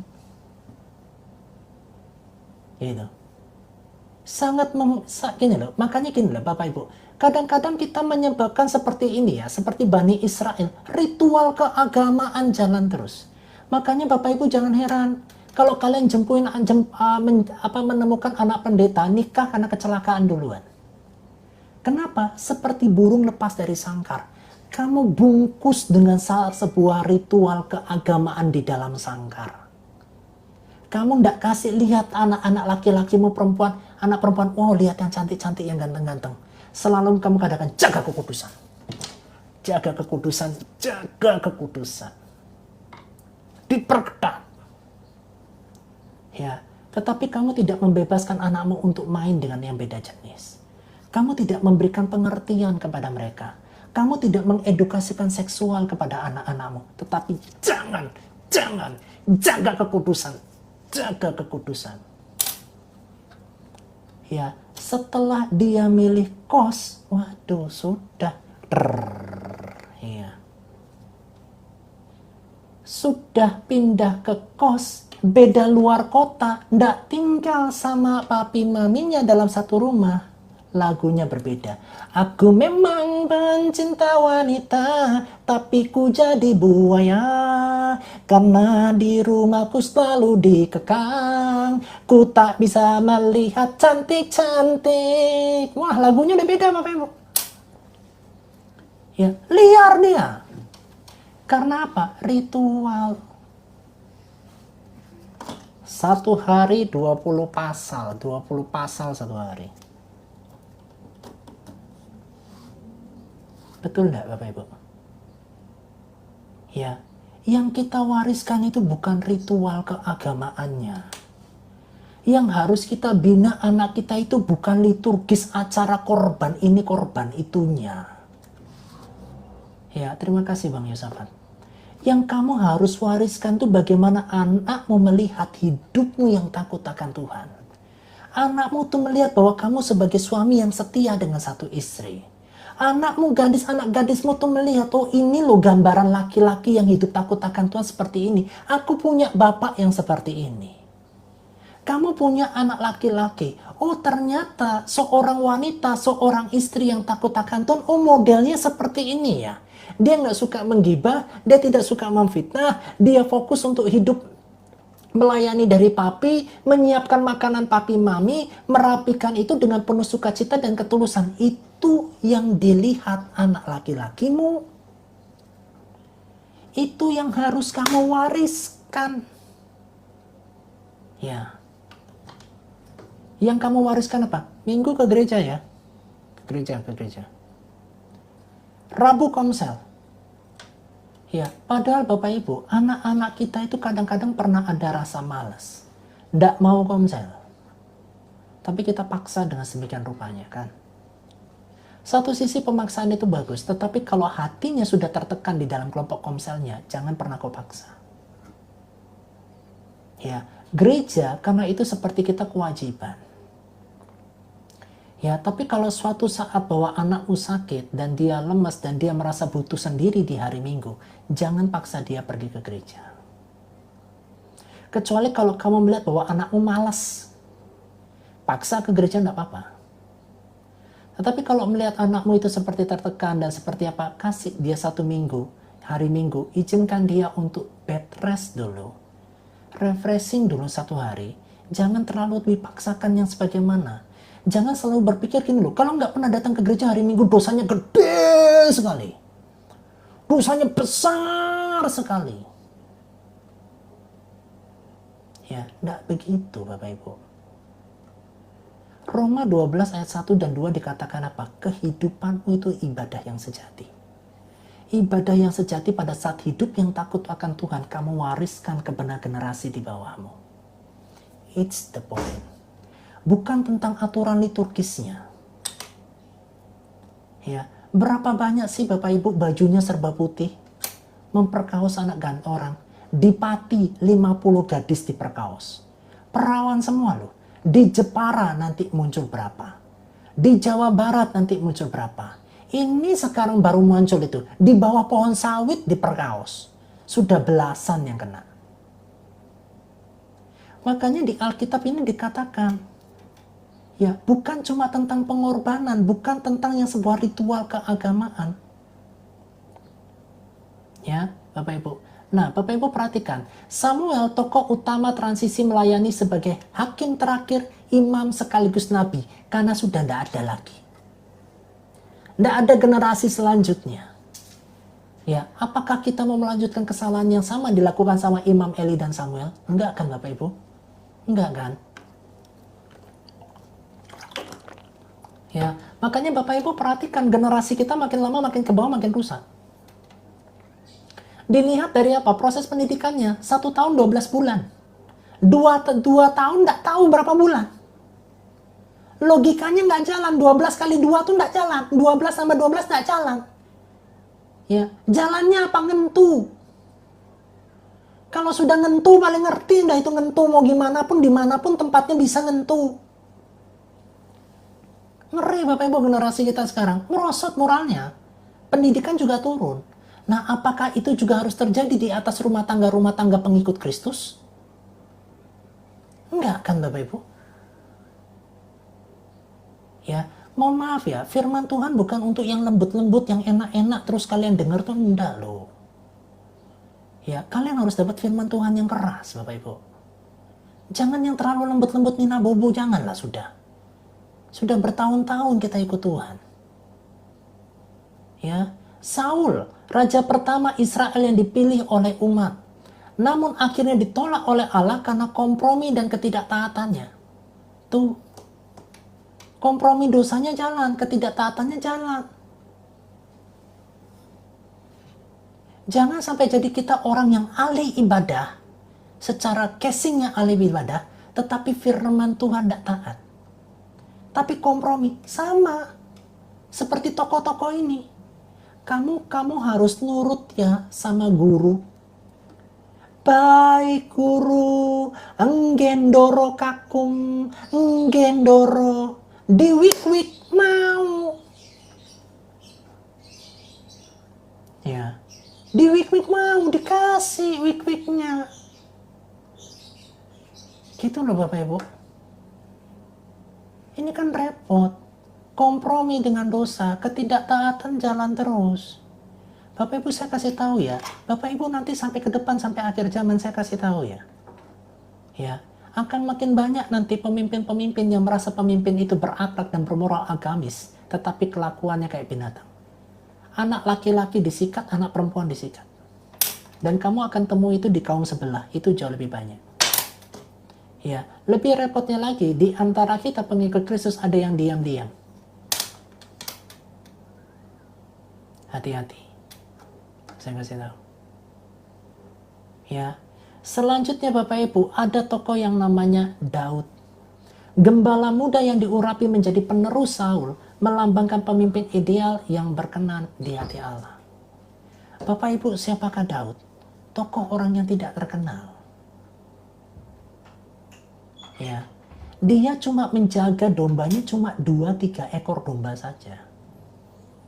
Tapi dia di sana. Ya, Kak Ika, hati-hati ya. Antar anak dulu. Sayangin anak. Jajanin anak saja. Bunda Ika. Tuhan Yesus memberkati Bunda Ika ya. Bapak Ibu. Nah, sering sekali Bapak Ibu. Kalian nanti bertemu ya. Bukan pendeta besar yang kalian temui. Ya, bukan hamba Tuhan yang punya jabatan titel di pundaknya semakin banyak. Enggak. Terkadang nanti kamu ketemu dengan seorang pendoa, hanya ibu rumah tangga biasa, ya, tetapi hidupnya berkenan sama Tuhan. Saya kasih tahu, dengarkan dia. Kamu jangan lihat dari status kependetaannya atau gereja besarnya punya jemaat berapa, lepaskan semua itu. Jangan itu dianggap sebagai sesuatu yang sangat idealis. Karena Tuhan itu bisa memunculkan Daud-Daud dari orang-orang yang terabaikan. Orang-orang yang tidak dianggap. Bahkan pada saat mau Samuel datang, Daud ini pun tidak diajak. Ya, Tuhan Yesus memberkati Pang Sianin. Ya, nanti kamu akan bertemu dengan hamba-hamba Tuhan di gereja yang seolah ibu ini diabaikan. Pelayanannya bagus, doanya luar biasa, banyak mujizat dari doanya, tetapi diabaikan. Ya, dengarkan yang seperti ini. Saya kasih tahu Bapak Ibu, di akhir zaman ini, Tuhan pakai banyak tokoh-tokoh Daud. Orang-orang yang sudah diabaikan. Ya, hidupnya sederhana. Ya, tidak terkenal di dalam gerejanya. Bukan dari gereja besar, bahkan yang terakhir tidak punya jabatan apapun di dalam sebuah organisasi gereja. Dia pernah melayani tetapi sudah nggak dipakai lagi. Ya, jabatannya hanya pelayan biasa. Tetapi Tuhan mau pakai orang-orang seperti ini. Untuk apa? Menjadi pemulih. Bapak Ibu, kalau Bapak Ibu baca kitab Markus, Bapak Ibu perhatikan apa? Banyak sekali Tuhan itu buat mujizat, itu tidak di banyak orang lain yang tahu. Setelah mengalami mujizat bolak-balik, Tuhan Yesus berkata, jangan ngomong sama siapa-siapa. Pada saat Tuhan Yesus datang, dan juga untuk memulihkan atau menyembuhkan orang. Apa yang dikatakan Tuhan Yesus? Suruh yang lainnya keluar. Hanya orang tua dan ibunya saja yang ada bersama-sama dengan dia. Tuhan Yesus bukan tipikal yang show dan pamer dengan banyak mujizat yang dia buat, enggak. Saya bersyukur ada pencatatan dari kitab Markus ini. Saya tahu pribadi Tuhan saya dari sisi yang berbeda. Dia tidak pernah pamer-pamer pelayanan, tetapi berdampak besar bagi orang yang dilayani. Ya, dia tidak pamer-pamer karunia penyembuhan. Dia tidak pamer-pamer mencari pengikut dan sebagainya dengan mujizat-mujizat hebat, enggak. Tetapi di tempat yang tersembunyi dia lakukan mujizat itu, dan itu menyentuh hati banyak orang. Tuhan akan banyak model tipikal seperti ini. Hai ibu-ibu rumah tangga, ya, yang kalian tidak dianggap atau apapun, saya mau kasih tahu ya, kalau Tuhan mau pakai kamu, Tuhan akan pakai kamu seperti Yesus yang ada di bumi. Kamu tidak terkenal, kamu tidak dilihat orang, kamu datang ke rumah temanmu, kamu doakan mujizat terjadi, dan tidak digembor-gemborkan, tidak dicerita-ceritakan, tidak dipopuler-populerkan kemanapun, tapi pelayananmu berdampak. Mana yang lebih utama? Pelayanan yang berdampak atau pelayanan show yang di mimbar? Saya mau kasih tahu. Pelayanan yang berdampak itu jauh lebih baik daripada kamu dilihat sebagai hamba Tuhan besar, punya gereja besar, tetapi kamu hanya ada di lingkungan zona yang nyaman, berkhotbah di tempat yang rapi, semua tersusun dengan terbaik, kursi-kursi yang bagus, tetapi kamu tidak pernah datang ke bedek-bedek orang. Kamu tidak pernah datang ke pelayanan orang di pinggir jalan. Kamu hanya bisa perintah pelayan Tuhan untuk pergi-pergi ke sana.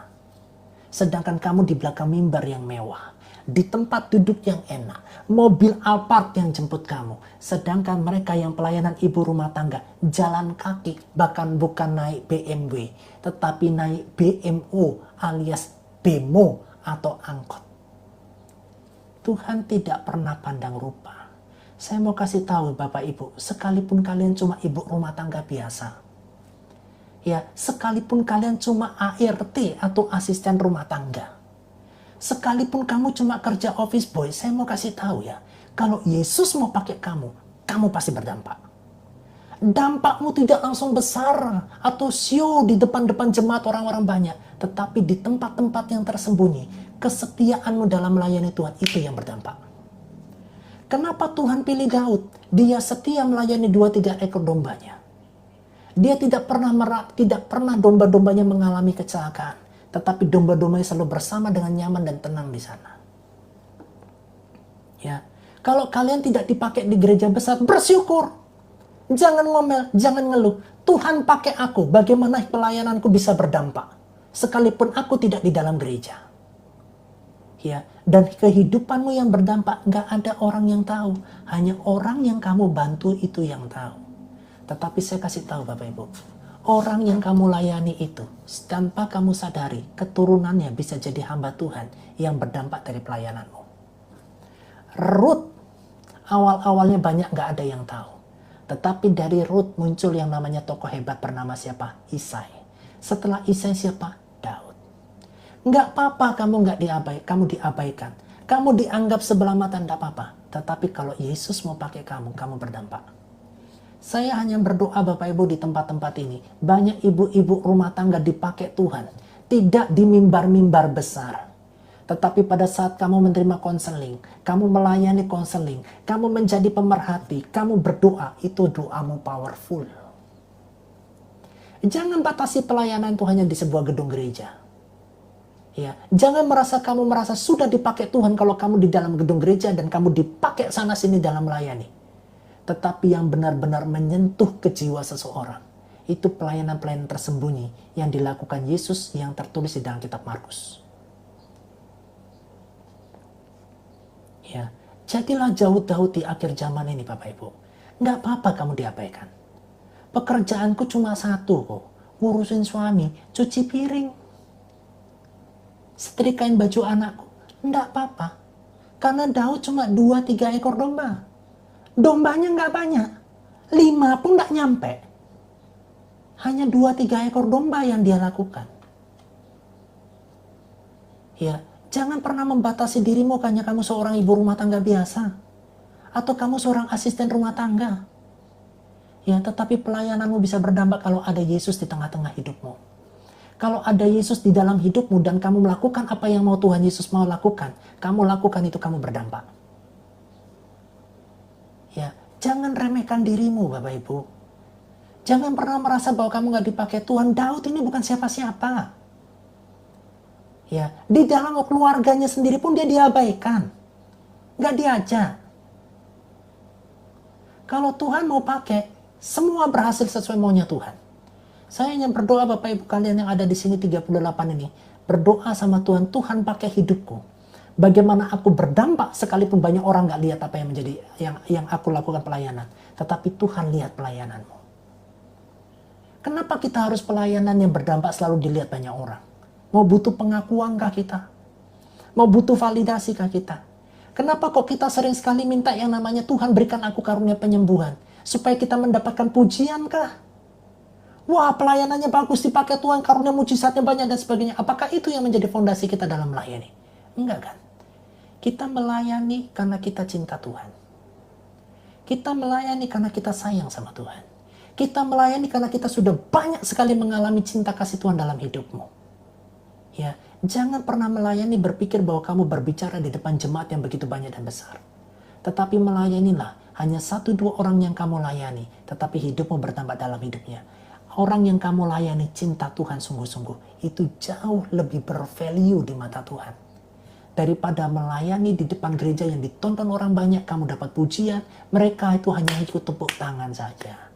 Tetapi hidup pertobatannya tidak ada. Ya, Bapak Ibu ketik mau. Tuhan, aku mau dipakai oleh Engkau. Aku tidak butuh pelayanan besar-besar Tuhan. Kalau aku hanya melayani suami dan anakku dan itu lebih baik menurut kapasitas yang kupunya, itu yang kulakukan. Ya, aku layani suamiku aja sama anakku cukup udah. Nanti Tuhan yang memperlebarkan sayapnya. Ketik mau Tuhan. Ya, jangan underestimate dengan dirimu. Daud ya hanya tipikal yang setia mengembalakan 2 ekor domba. Kamu setia sama suamimu, kamu setia sama anakmu udah. Di gereja kamu nggak dipakai pun nggak apa-apa. Ya, tetapi suatu saat nanti kamu dipertemukan dengan seorang teman, ada masalah, dia datang kepadamu, kamu memberikan jawaban kepada temanmu yang mengalami masalah ini. Bahkan hidupnya berubah, semakin cinta sama Tuhan, itu karena perkataan yang keluar dari bibirmu. Ya, jangan berkata ini aku Tuhan, utuslah dia. Jangan. Tuhan ini aku, pakailah aku Tuhan. Pakailah aku melayanimu di tempat yang tersembunyi. Tidak perlu orang banyak tahu. Aku tidak butuh validasi orang. Tetapi aku butuh menyenangkan hati Tuhan dengan kehidupan yang berdampak. Pelayananku berdampak hanya 1-2 orang saja, tidak apa-apa. Yang penting aku senangkan hatimu. Itu loh Bapak Ibu. Saya dulu punya motivasi menjadi hamba Tuhan itu seperti itu Bapak Ibu. Bicara di depan banyak orang. Tetapi saya sudah tahu kehidupan Daud dan firman Tuhan ini, saya singkirkan niat itu. Tuhan, saya tidak perlu bicara di depan banyak orang.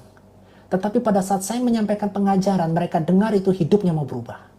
Dia mau cinta Tuhan, dia mau berdampak, dia mau melayani Tuhan sekalipun tidak ada pengakuan dari siapapun. Sekalipun tidak ada validasi dari siapapun. Sekalipun tidak ada yang lihat. Tetapi aku mau layani Tuhan. Aku mau jadi teman curhat yang baik untuk temanku. Aku tidak menghakimi temanku. Tetapi aku mendoakan dia. Bahkan ada seorang pelacur pun datang kepadaku, aku tidak akan pernah menghakimi. Tetapi aku percaya di dalam nama Yesus, temanku yang pelacur yang aku doakan, dia bertobat, terima Engkau sebagai Tuhan dan Juru Selamat, dan hidupnya memuliakan Tuhan. Itu yang Tuhan mau. Yang Tuhan mau bukan sekedar buka gereja besar-besar di mana-mana Bapak Ibu. Yang Tuhan mau orang yang bertemu dengan kamu, hidupnya berubah. Itu yang Tuhan mau. Daud pada saat dia bertemu dengan Samuel, hidupnya Daud berubah.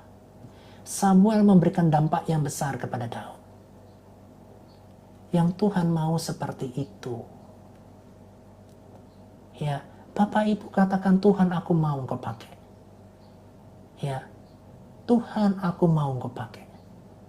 Tolong jangan pandang dirimu hanya seorang ibu rumah tangga. Tuhan itu nggak kekurangan kreativitas untuk pakai seseorang.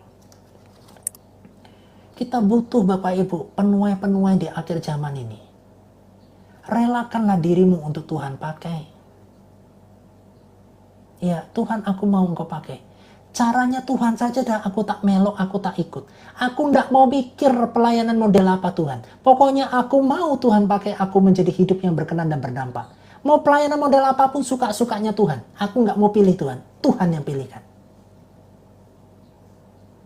Hidupmu bisa berdampak loh Bapak Ibu. Ya. Jangan pernah mengukur hidup kita berdampak itu selalu di depan televisi. Ya, di depan gereja besar dan sebagainya. Enggak. Kehidupan sehari-harimu itu jauh lebih penting. Kenapa Daud bisa dipilih Tuhan? Karena kehidupan sehari-harinya setia. Dia enggak ngomel sama bapaknya, dia enggak bersungut-sungut sama bapaknya. Diabaikan pun dia haleluya puji Tuhan. Dia enggak diajak makan bareng pun haleluya puji Tuhan. Justru yang terabaikan inilah yang dipakai Tuhan luar biasa. Ya, terima kasih Bunda Desi. Semoga Tuhan Yesus menegur Bunda Desi dan memakai ya. Bunda Desi serahkan hidupmu sama Tuhan aja. Tuhan aturan. Suka-sukanya Tuhan. Aku pokoknya menyediakan hati, hidup, uang, ekonomi, apa yang kupunya dalam hidupku, aku mau pakai Tuhan. Aku mau dipakai Tuhan. Rancanganmu seperti apa, aku juga mau ikut. Aku kikis ke semua keras-kerasnya dalam hatiku. Tuhan mau bawa kemana aku ikut, udah. Baru kita bisa berkata apa? Suka-sukamu Tuhan, suka-sukamu Tuhan. Kalau kamu masih keras dan kamu kepingin pelayanan yang seperti ini, kepingin pelayanan yang seperti itu bukan suka-sukanya Tuhan. Itu suka-sukamu. Ya, Bapak Ibu, betul loh, saya merasakan dari 38 orang Tuhan tuh mau panggil kalian semua loh. Ya, kenapa responnya tidak selalu seperti yang Tuhan harapkan? Kamu masih terlalu senang sama enak dengan hidupmu ini. Kamu masih terlalu enak dengan nyaman dengan hidupmu yang kamu rasakan ini. Ya, jangan keraskan hatimu sudah, Bapak Ibu.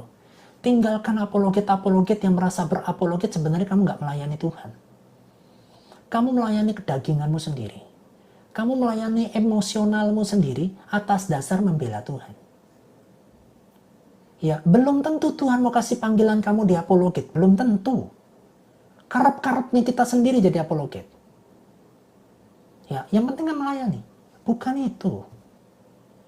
Melayani Tuhan itu menyerahkan hidupmu sama Tuhan. Kamu dibawa kemana sama Tuhan, nurut. Itu melayani Tuhan. Kalau kamu karep-karepmu sendiri, itu bukan melayani Tuhan. Kamu melayani egomu sendiri itu. Dulu Bapak Ibu, saat saya lihat Nandar, Uniriva, oh saya mau masuk tuh. Saya masuk itu, ikut debat. Awal-awal ada TikTok ini.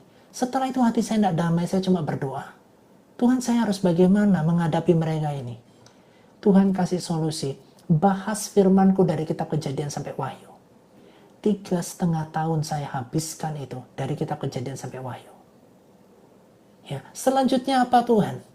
Ya, ulangi firmanku apa yang kutaruh dalam hatimu. Ini saya ulangi Bapak Ibu. Kita sudah nggak membalas pasal per pasal, tapi kitab by kitab. Di dalam kitab Samuel ini, inti sari teologisnya sesungguhnya gini Bapak Ibu. Sesungguhnya mendengar lebih baik daripada korban sembelihan. Saya kasih tahu. Kamu dengar firman Tuhan, itu lebih baik daripada korban sembelihan. Memperhatikan lebih baik daripada lemak-lemak domba-domba jantan. 1 Samuel 15 ayat 22. Inti sari teologis daripada kitab Samuel menjelaskan kita dengan sangat jelas. Sesungguhnya mendengarkan firman Tuhan lebih baik daripada korban sembelihan. Memperhatikan firman dengan seksama itu jauh lebih baik daripada lemak domba-domba jantan. Jauh lebih baik. Ritual keagamaanmu tidak membuat kamu lebih baik. Tetapi kehidupanmu memperhatikan firman dan melakukan firman dalam kehidupan sehari-hari, itu membuat ibadahmu yang sejati. Bukan masuk bolak-balik masuk gereja. Tapi kamu tidak bertobat. Ya. Memperhatikan, mendengarkan firman Tuhan, itu jauh lebih baik. dari semua ritual-ritual gereja keagamaan yang kita punya. Ya, saya tidak mau terikat dengan ritual-ritual gereja. Ritual gereja hanya membuat kita untuk tertib di dalam beribadah. Tetapi kehidupan sehari-hari yang berhidupi firman itu lebih penting. Kamu memperhatikan tingkah lakumu, kamu memperhatikan tingkah lakumu dalam kehidupan sehari-hari itu jauh lebih baik daripada kamu tidak memperhatikan tingkah lakumu selama kamu hidup di dunia ini. Kamu bisa bayar perpuluhan jalan terus. Kamu hari Minggu pagi bisa ke gereja, Minggu malam kamu di nightclub. Mulai menjamah gunung-gunung LC, kamu jamah semuanya. Ya, lebih baik kamu memperhatikan tingkah lakumu dalam kehidupan sehari-hari. Itu lebih baik daripada kamu, ku mau memujimu, ku selalu pujimu, tanganmu naik ke Tuhan. Minggu malam tanganmu tuh meraba gunung-gunung LC-LC yang ada di pusat karaoke. Tangan yang sama kamu pakai angkat nyembah Tuhan, tangan yang sama untuk meraba gunung-gunung yang ada di nightclub, di LC-LC karaoke. Ya, kan bener lagunya kok. Apa? Ratakan tanah bergelombang. Tubuhnya wanita kan ada gelombangnya kok. Waduh, berat saudara. Berat. Mulut ini bernyanyi. Sembah dan puji Dia. Mulutnya. Sampai kumpul di tempat arisan. Kamu bukan nyembah Tuhan. Kamu jelekin teman-teman sebelahmu. Mulut yang sama kau pakai puji Tuhan. Tapi mulut yang sama kamu sering pakai anjay. Pakai anjir. Pakai apa lagi? Bagaimana? Ya. Kita ini nggak cinta uang. Dalam nama Yesus kita jangan cinta uang ya. Tetapi kamu buka di live TikTok. Wah, Pak Agung belum ngasih koin sama gua tuh. Nih ada Pak Budi juga baru masuk. Wah, ini cuy pria-pria ini madesu semua nggak ada kasih koin ke saya. Di gereja kesaksian. Ya, jangan cinta uang. Sampai di live TikTok lupa sama kesaksiannya yang ada di gereja. Mana nih cowok-cowok yang naik-naik nggak ada kasih koin? Waduh. Berat saudara. Sembah dan puji Tuhan tapi pikirannya ke amplop jemaat ya. Waduh. Iya. Bertobat. Kami hamba Tuhan bertobat. Ya, Bapak Ibu kita sama-sama bertobat lah. Gak ada yang lebih benar, gak ada yang lebih suci kok. Saya juga sama. Ya, saya juga harus banyak bertobat. Kita semua harus banyak bertobat Bapak Ibu. Ya, kenapa saya begitu santai untuk membicarakan tentang firman tentang pertobatan? Karena saya hidupi pertobatan itu. Ya, kalau saya nggak hidupi pertobatan itu, saya pun akan tertuduh dengan perkataan saya sendiri, Bapak Ibu. Ya, kita sama-sama bertobat. Ya, 1 Samuel 15 ayat 22 ini menjadi intisari teologis daripada kitab Samuel. Mendengarkan lebih baik daripada korban sembelihan. Memperhatikan lebih baik daripada lemak-lemak domba jantan. Perhatikan hidupmu sehari-hari. Perhatikan itu. Perhatikan tingkah lakumu pada saat kamu live di TikTok. Ya, semua orang dipanggil sayang. Ya, apalagi Bapak Ibu di akhir zaman ini termasuk di live TikTok ini banyak scam love. Love scammer. Yang ujung-ujungnya apa? Nifu. Ya, baru kemarin saya masuk ke sebuah room Bapak Ibu yang membahas tentang love scammer itu. Ngeri. Ya, sampai rela ya mempersembahkan tubuhnya kepada laki-laki itu. Tiba-tiba laki-laki itu diajak buka usaha bersama. Rukonya atas nama dia. Ya, sudah dibeliin rukonya itu. Tiba-tiba ada pria datang. Kamu main sama istri saya ya? Ya, ternyata settingan drama. Ngasih lo tubuhnya, dikasih lo tubuhnya. Hanya untuk dapat ruko. Dari pria ini, love scamming namanya. Love scammer. Ya. Prianya juga nggak menyelidiki wanitanya apakah punya ini atau enggak. Dia ngakunya sebagai janda belum punya anak. Ya. Dalam perjalanannya, wah saya lagi ngurus proses cerai. Tiba-tiba suami yang ngaku-ngaku suami intimidasi ini, kamu selingkuh dengan istri saya. ini sudah beli ruko. Sudah beli ruko atas nama gadis ini. Kok bisa gitu ya? Iya bisa gitu loh. Perempuannya rela loh tidur sama dia. Ya, suaminya ini juga mungkin memasrahkan perempuannya itu tidur dengan laki-laki ini. Yang penting dapat ruko kan atas nama dia. Hebat nggak? Saya tuh sampai nggak habis pikir ada kisah kayak begini. Ini ada satu korban yang ngaku cerita di live TikTok ini. Ada kayak begini. Entah cerita buatannya dia atau cerita ini beneran, saya nggak tahu. Anggap saja cerita ini betul ya. Tetapi permainan cinta yang tujuannya materi itu ada. Orang yang ber-IQ tinggi pun menjadi botol gara-gara sudah kena perasaan cinta. Logiknya udah nggak jalan. Ya Bapak Ibu. Makanya firman Tuhan berkata apa? Memperhatikan lebih baik daripada lemak domba jantan. Perhatikan tingkah lakumu selama kamu hidup di dunia ini. Perhatikan kalau ada jebakan-jebakan Batman dalam bentuk love scammer seperti ini. Betul. Demi harta segala cara dihalalkan. Betul. Itulah akhir zaman. Kita sudah hidup di akhirnya zaman. Ya. Bapak Ibu perhatikan di dalam kitab Samuel ini apa yang rusak dari Bani Israel. Pemimpin moralnya udah rusak. Negara Konoha kan juga sama kan. Rusak kan. Ya, satu pejabat, satu jenderal aja berapa kekayaannya? 80 miliar. Satu jenderal. Ya. Satu anggota DPR, kalau kekayaannya 50 miliar, dikalikan berapa jumlah DPR yang ada di Indonesia, berapa duitnya hanya untuk mereka. Ya. Nggak punya apa-apa, setelah jadi pejabat, punya barang banyak. Punya properti langsung 3. Semenjak jadi pejabat. Hebat kan? Hebat kan? Ya. Ini sama persis dengan kondisinya Bani Israel di zaman dulu. Pemimpin sudah rusak, moral sudah rusak. Untung cuma ada satu Samuel. Nah, siapa penerus Samuel siapa? Ya. Yang menjadi problem apa? Generasi kita ini makin lama makin parah. Sama persis seperti Bani Israel ini. Ya. Shalom Ceceli. Waduh, sudah lama Ceceli tidak muncul ya. Terima kasih Ceceli. Ya. Mau kayak mana kita ini? Ya. Bapak Ibu kita bertobat. Bagi teman-teman saya, cici-cici saya yang belum menikah, berdoalah. Jangan kesusu untuk menikah. Ya, persiapkan dirimu supaya kamu mempersiapkan hidup yang takut akan Tuhan kepada anak-anakmu di kemudian hari.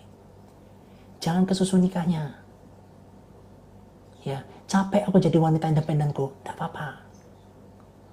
Ya, nikmati proses itu dalam Tuhan.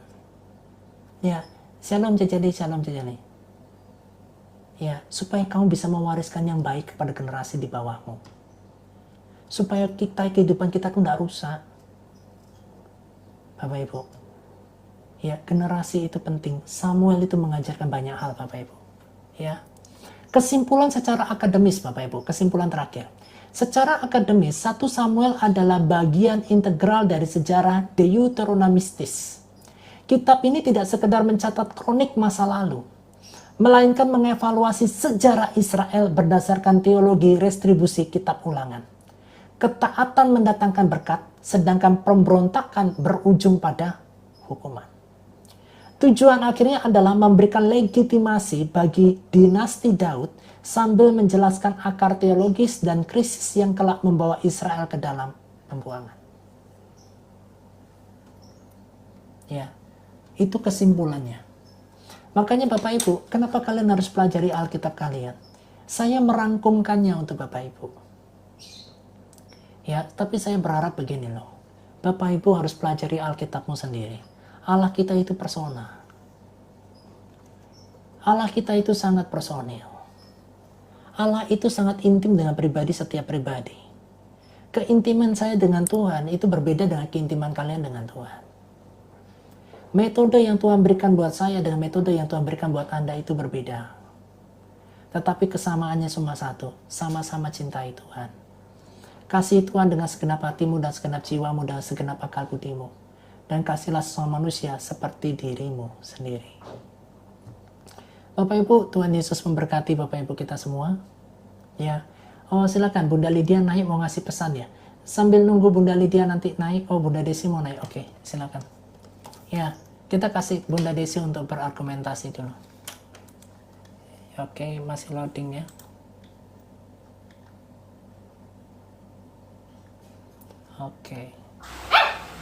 Oke, silakan Bunda Desi, apa tanggapannya silakan.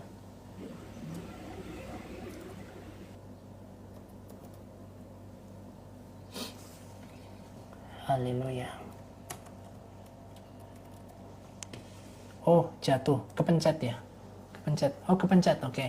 Oke, Bapak Ibu, saya putarkan sebuah lagu. Bapak Ibu, tolong simak lagu ini, gitu ya. Bukan untuk menghakimi siapapun, tetapi coba hakimi dirimu sendiri dari lagu ini. Ya, coba Bapak Ibu dengar lagu ini ya. Semoga lagu ini bisa menampar kita dan membuat kita menjadi pribadi pengikut Kristus yang jauh lebih baik. Terutama secara attitude dan kelakuan. Ya, coba kita lihat lagu ini ya. Bapak Ibu perhatikan lagu ini ya. Berapa kali aku angkat tangan, tapi pikiranku kemana-mana. Berapa kali aku bilang Engkau Tuhan, tapi aku tetap pegang kendali.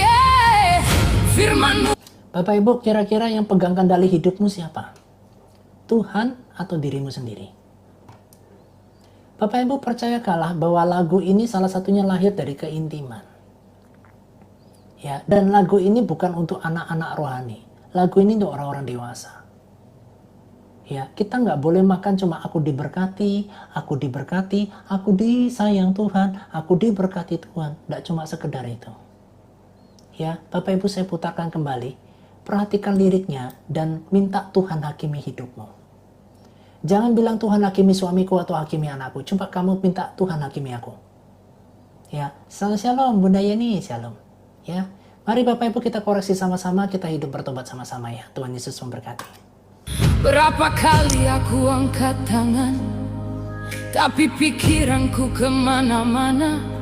Berapa kali aku bilang Engkau Tuhan, tapi aku tetap pegang kendali. Firman-Mu itu hidup berkuasa, lebih tajam dari pedang bermata dua. Jangan cuma hibur aku Tuhan, tembus aku, buka semua yang aku sembunyikan, bahkan yang aku sendiri takut lihat. Aku kira aku ikut Engkau, tapi Engkau berkata, Kenapa panggil aku Tuhan, tapi tidak lakukan apa yang aku bilang?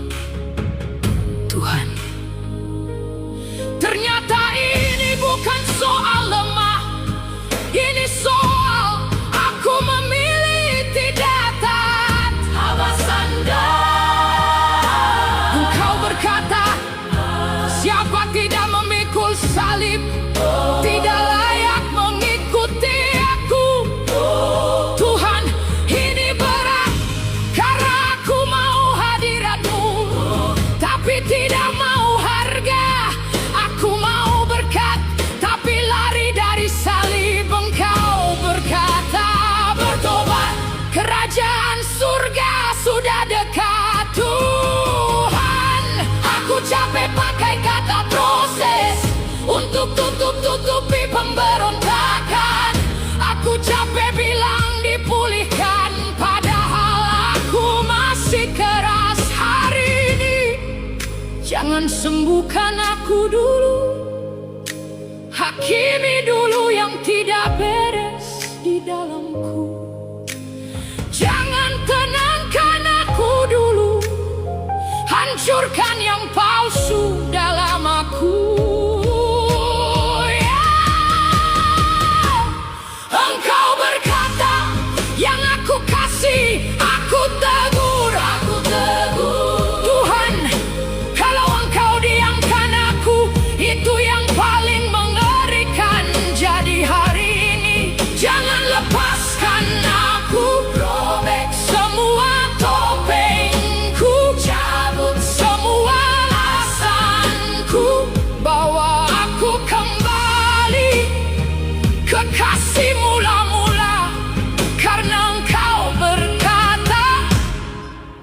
sudah meninggalkan kasih-Mu yang semula. Tuhan, bukan aku tidak merasa. Aku hanya sudah menggantikan Engkau dengan diriku sendiri, dengan keinginanku, dengan hal-hal yang lebih aku cintai daripada Engkau. Hari ini aku tidak cari rasa, aku cari kebenaran. Aku tidak cari nyaman, aku cari kekudusan. Aku tidak cari dihibur, aku mau diubahkan. Tuhan Yesus, kalau harus dibangun kembali, runtuhkan dulu yang lama. Kalau aku mau hidup dalam-Mu, aku harus melepaskan hidupku yang lama. Bukan tubuhku Tuhan, tapi manusia lamaku, egoku, dosaku, keinginanku. Karena Engkau berkata, jika benih tidak jatuh ke tanah dan mati, ia tetap satu biji. Ini bukan kematian tubuh, ini kematian manusia lamaku, supaya aku hidup bagi-Mu. Tuhan, aku mau bukan cuma tersentuh, tapi diubahkan. Hari ini tanpa musik, tanpa suasana, hanya Engkau dan aku yang sebenarnya. Dalam nama Yesus, amin. Amin. Bapak Ibu, kita berubah ya. Itu yang pertama, kita bertobat ya. Yang kedua poinnya adalah warisilah hidup yang takut akan Tuhan kepada anak-anak-Mu. Supaya anak-anak-Mu melihat kehidupan-Mu yang takut akan Tuhan itu ditiru dan dicontoh. Supaya kita tidak kehilangan generasi kita, khususnya keluarga-Mu. Ya, kita tidak usah pernah berpikir menyelamatkan bangsa dulu deh. Tidak usah berpikir untuk jadi berkat bagi bangsa-bangsa di luar sana gitulah, tidak usah lah. Ya, berpikirlah bagaimana kamu menyelamatkan anakmu lebih dulu. Berpikirlah kamu bagaimana kamu menyelamatkan suamimu lebih dulu. Berpikirlah bagaimana kamu menyelamatkan istrimu lebih dulu. Itu aja udah empot-empotan kok kita. Jangan mikirin bangsa dulu lah. Jadi berkat untuk anak-anakmu, warisi hidup yang takut akan Tuhan sama dia. Warisi hidup kejujuran sama dia. Ya, sekalipun itu jatuh bangun. Sekalipun kamu pernah tidak jujur di dalam kehidupan perjalanan kamu bersama dengan anakmu. Tapi kita bertobat. Selama kamu masih punya kehidupan ini, bertobat. Karena waktunya nanti tiba, Bapak Ibu. Saat anakmu sudah dewasa, dia tidak lihat kamu. Tetapi dia lihat apa? Dunia yang bersama-sama dengan dia. Anak-anak kita itu dibesarkan dengan prinsip di dalam rumah. Jadi pada saat mereka melihat dunia, dia akan tahu prinsip yang sudah ditanamkan orang tuanya tentang hidup takut akan Tuhan. Sehingga anak kita bisa memilah. Tetapi kalau fondasi hidup takut akan Tuhan tidak didapatkan di dalam rumah, mau didapatkan dari mana? Kira-kira mau dapat dari mana? Ya, bertobat, doakan generasimu. Ya, dan yang ketiga, layanilah Tuhan dengan cara Tuhan, bukan layani Tuhan dengan caramu. Jadilah hamba-hamba Tuhan yang berdampak sekalipun banyak orang yang tidak melihat engkau. Pelajari kitab Markus bahwa Yesus itu melakukan mujizat itu banyak di tempat yang tersembunyi. Dan selalu dia berkata, jangan bilang siapa-siapa. Jadilah teman curhat yang baik untuk orang-orang yang membutuhkan curhatan itu kepada kamu. Kamu bukan konseling, kamu bukan seorang psikolog, kamu bukan seorang siapapun. Tetapi kamu anaknya Yesus Kristus. Kamu nggak usah memikirkan kata-kata apa yang akan kau pakai untuk menolong saudaramu. Kamu cukup bergaul karib dengan Tuhan. Kata-kata itu nanti Roh Kudus yang akan mengajarkan itu untuk memberikan jawaban kepada teman yang kamu layani. Kamu nggak perlu masuk ke psikolog dulu. Kamu nggak perlu masuk ke tes-tes apa dulu. Yang perlu kamu masuk adalah bangun keintimanmu dengan Tuhan. dengan hidup yang takut akan Tuhan. Roh Kudus di dalam hidupmu yang sudah kamu senangi setiap hari, Dia yang akan mengajarkan kamu bagaimana cara melayaninya. Itulah makanya kenapa Yesus berkata akan ada Roh Kudus penghibur. Jadi kamu tidak perlu diajarin lagi. Ya, yang Tuhan mau keintimanmu dengan Tuhan. Yang saya berikan pengajaran ini selalu terpusat tentang keintimanmu dengan Tuhan. Saya hanya mengajar untuk memberitakan supaya Bapak Ibu kembali kepada hukum-hukum Allah dan pertobatan. Tetapi keintiman dengan Tuhan, itulah yang Roh Kudus ngajarin kamu jauh lebih banyak. Daripada semua pendeta khotbah pendeta manapun yang kamu dengar. Itu tidak ada angka 3%-nya. Tetapi 97%-nya keintimanmu dengan Tuhan. It's the final. Itu yang utama.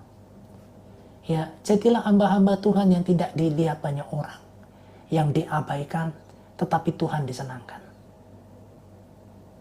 Ya, Tuhan Yesus memberkati Bapak Ibu, maju terus dalam Tuhan. Selamat datang di dalam pelayanan ini. Jadi berkat dimanapun kalian berada. Saya hanya berdoa Bapak Ibu, setelah live ini ada selesai, masuk kamar. Tuhan, aku mau dipakai sama Tuhan. Tunjukkan jalannya. Tunjukkan jalannya. Aku nggak butuh validasi orang. Aku nggak butuh pujian orang. Tetapi pada saat aku mendoakan di tempat yang tersembunyi, orang yang kudoakan itu sembuh. Sekalipun sakit kanker, saat aku berdoa, orang itu sembuh. Terima Yesus Kristus sebagai Tuhan dan Juru Selamat. It's yang terbaik. Ya, jangan cari pelayanan yang selalu ada di dalam panggung. Tempat-tempat indah dan bagus. Siu-siu dan sebagainya. Enggak. Kehidupanmu jauh lebih berdampak saat kamu di lingkungan masyarakat. Dan bukan lingkungan di atas mimbar. Tuhan Yesus memberkati. Maju terus dalam Tuhan. Mari Bapak Ibu kita berdoa. Haleluya. Bapak, kami mengucap syukur untuk kasih setiamu Tuhan. Meteraikan firman Tuhan ini di dalam kehidupan kami perlu Engkau Tuhan. Kami bukan siapa-siapa dan kami bukan orang terkenal, terpandang. Kami bukan orang yang hebat. Kami juga tidak berdarah biru atau apapun. Tetapi puji syukur bagi kerajaan surga justru orang-orang yang tidak dianggap oleh dunia seperti Daud. Bahkan tidak dianggap sama orang tuanya sendiri seperti Isai. Tetapi Engkau pakai hamba-Mu Daud ini menjadi pribadi yang berkenan sama Tuhan. Hambanya berdoa Tuhan buat sekitar 37 orang di tempat ini. Hambanya memohon Tuhan supaya mereka merelakan hatinya untuk Tuhan pakai dalam rancangan Tuhan. Biarlah hidup mereka dalam pertobatan. Mereka menjadi hamba Tuhan yang tidak haus validasi. Tetapi di tempat-tempat yang tersembunyi dia melayani Engkau dengan segenap hati. Bahkan mereka bisa mewariskan yang terbaik, warisan terbaik untuk generasi-generasi anak-anak mereka. Di dalam nama Yesus Kristus. Bapak Ibu, angkat kedua tanganmu, terimalah berkat Tuhan, Allah Abraham, Ishak dan Yakub memberkatimu, melindungimu, menyinarimu dengan wajahnya dan memberikan engkau kasih karunia, menghadapkan wajahnya kepadamu dan berikan engkau damai sejahtera. Demi nama Bapa dan Putra dan Roh Kudus yang menyertaimu sampai kepada akhir zaman. Haleluya. Amin. Tuhan Yesus memberkati. Maju terus di dalam Tuhan. Hari Rabu kita akan bahas tentang kitab 2 Samuel. Masih to be continue. God bless you ya. God bless you. Haleluya. Haleluya. Tuhan Yesus memberkati.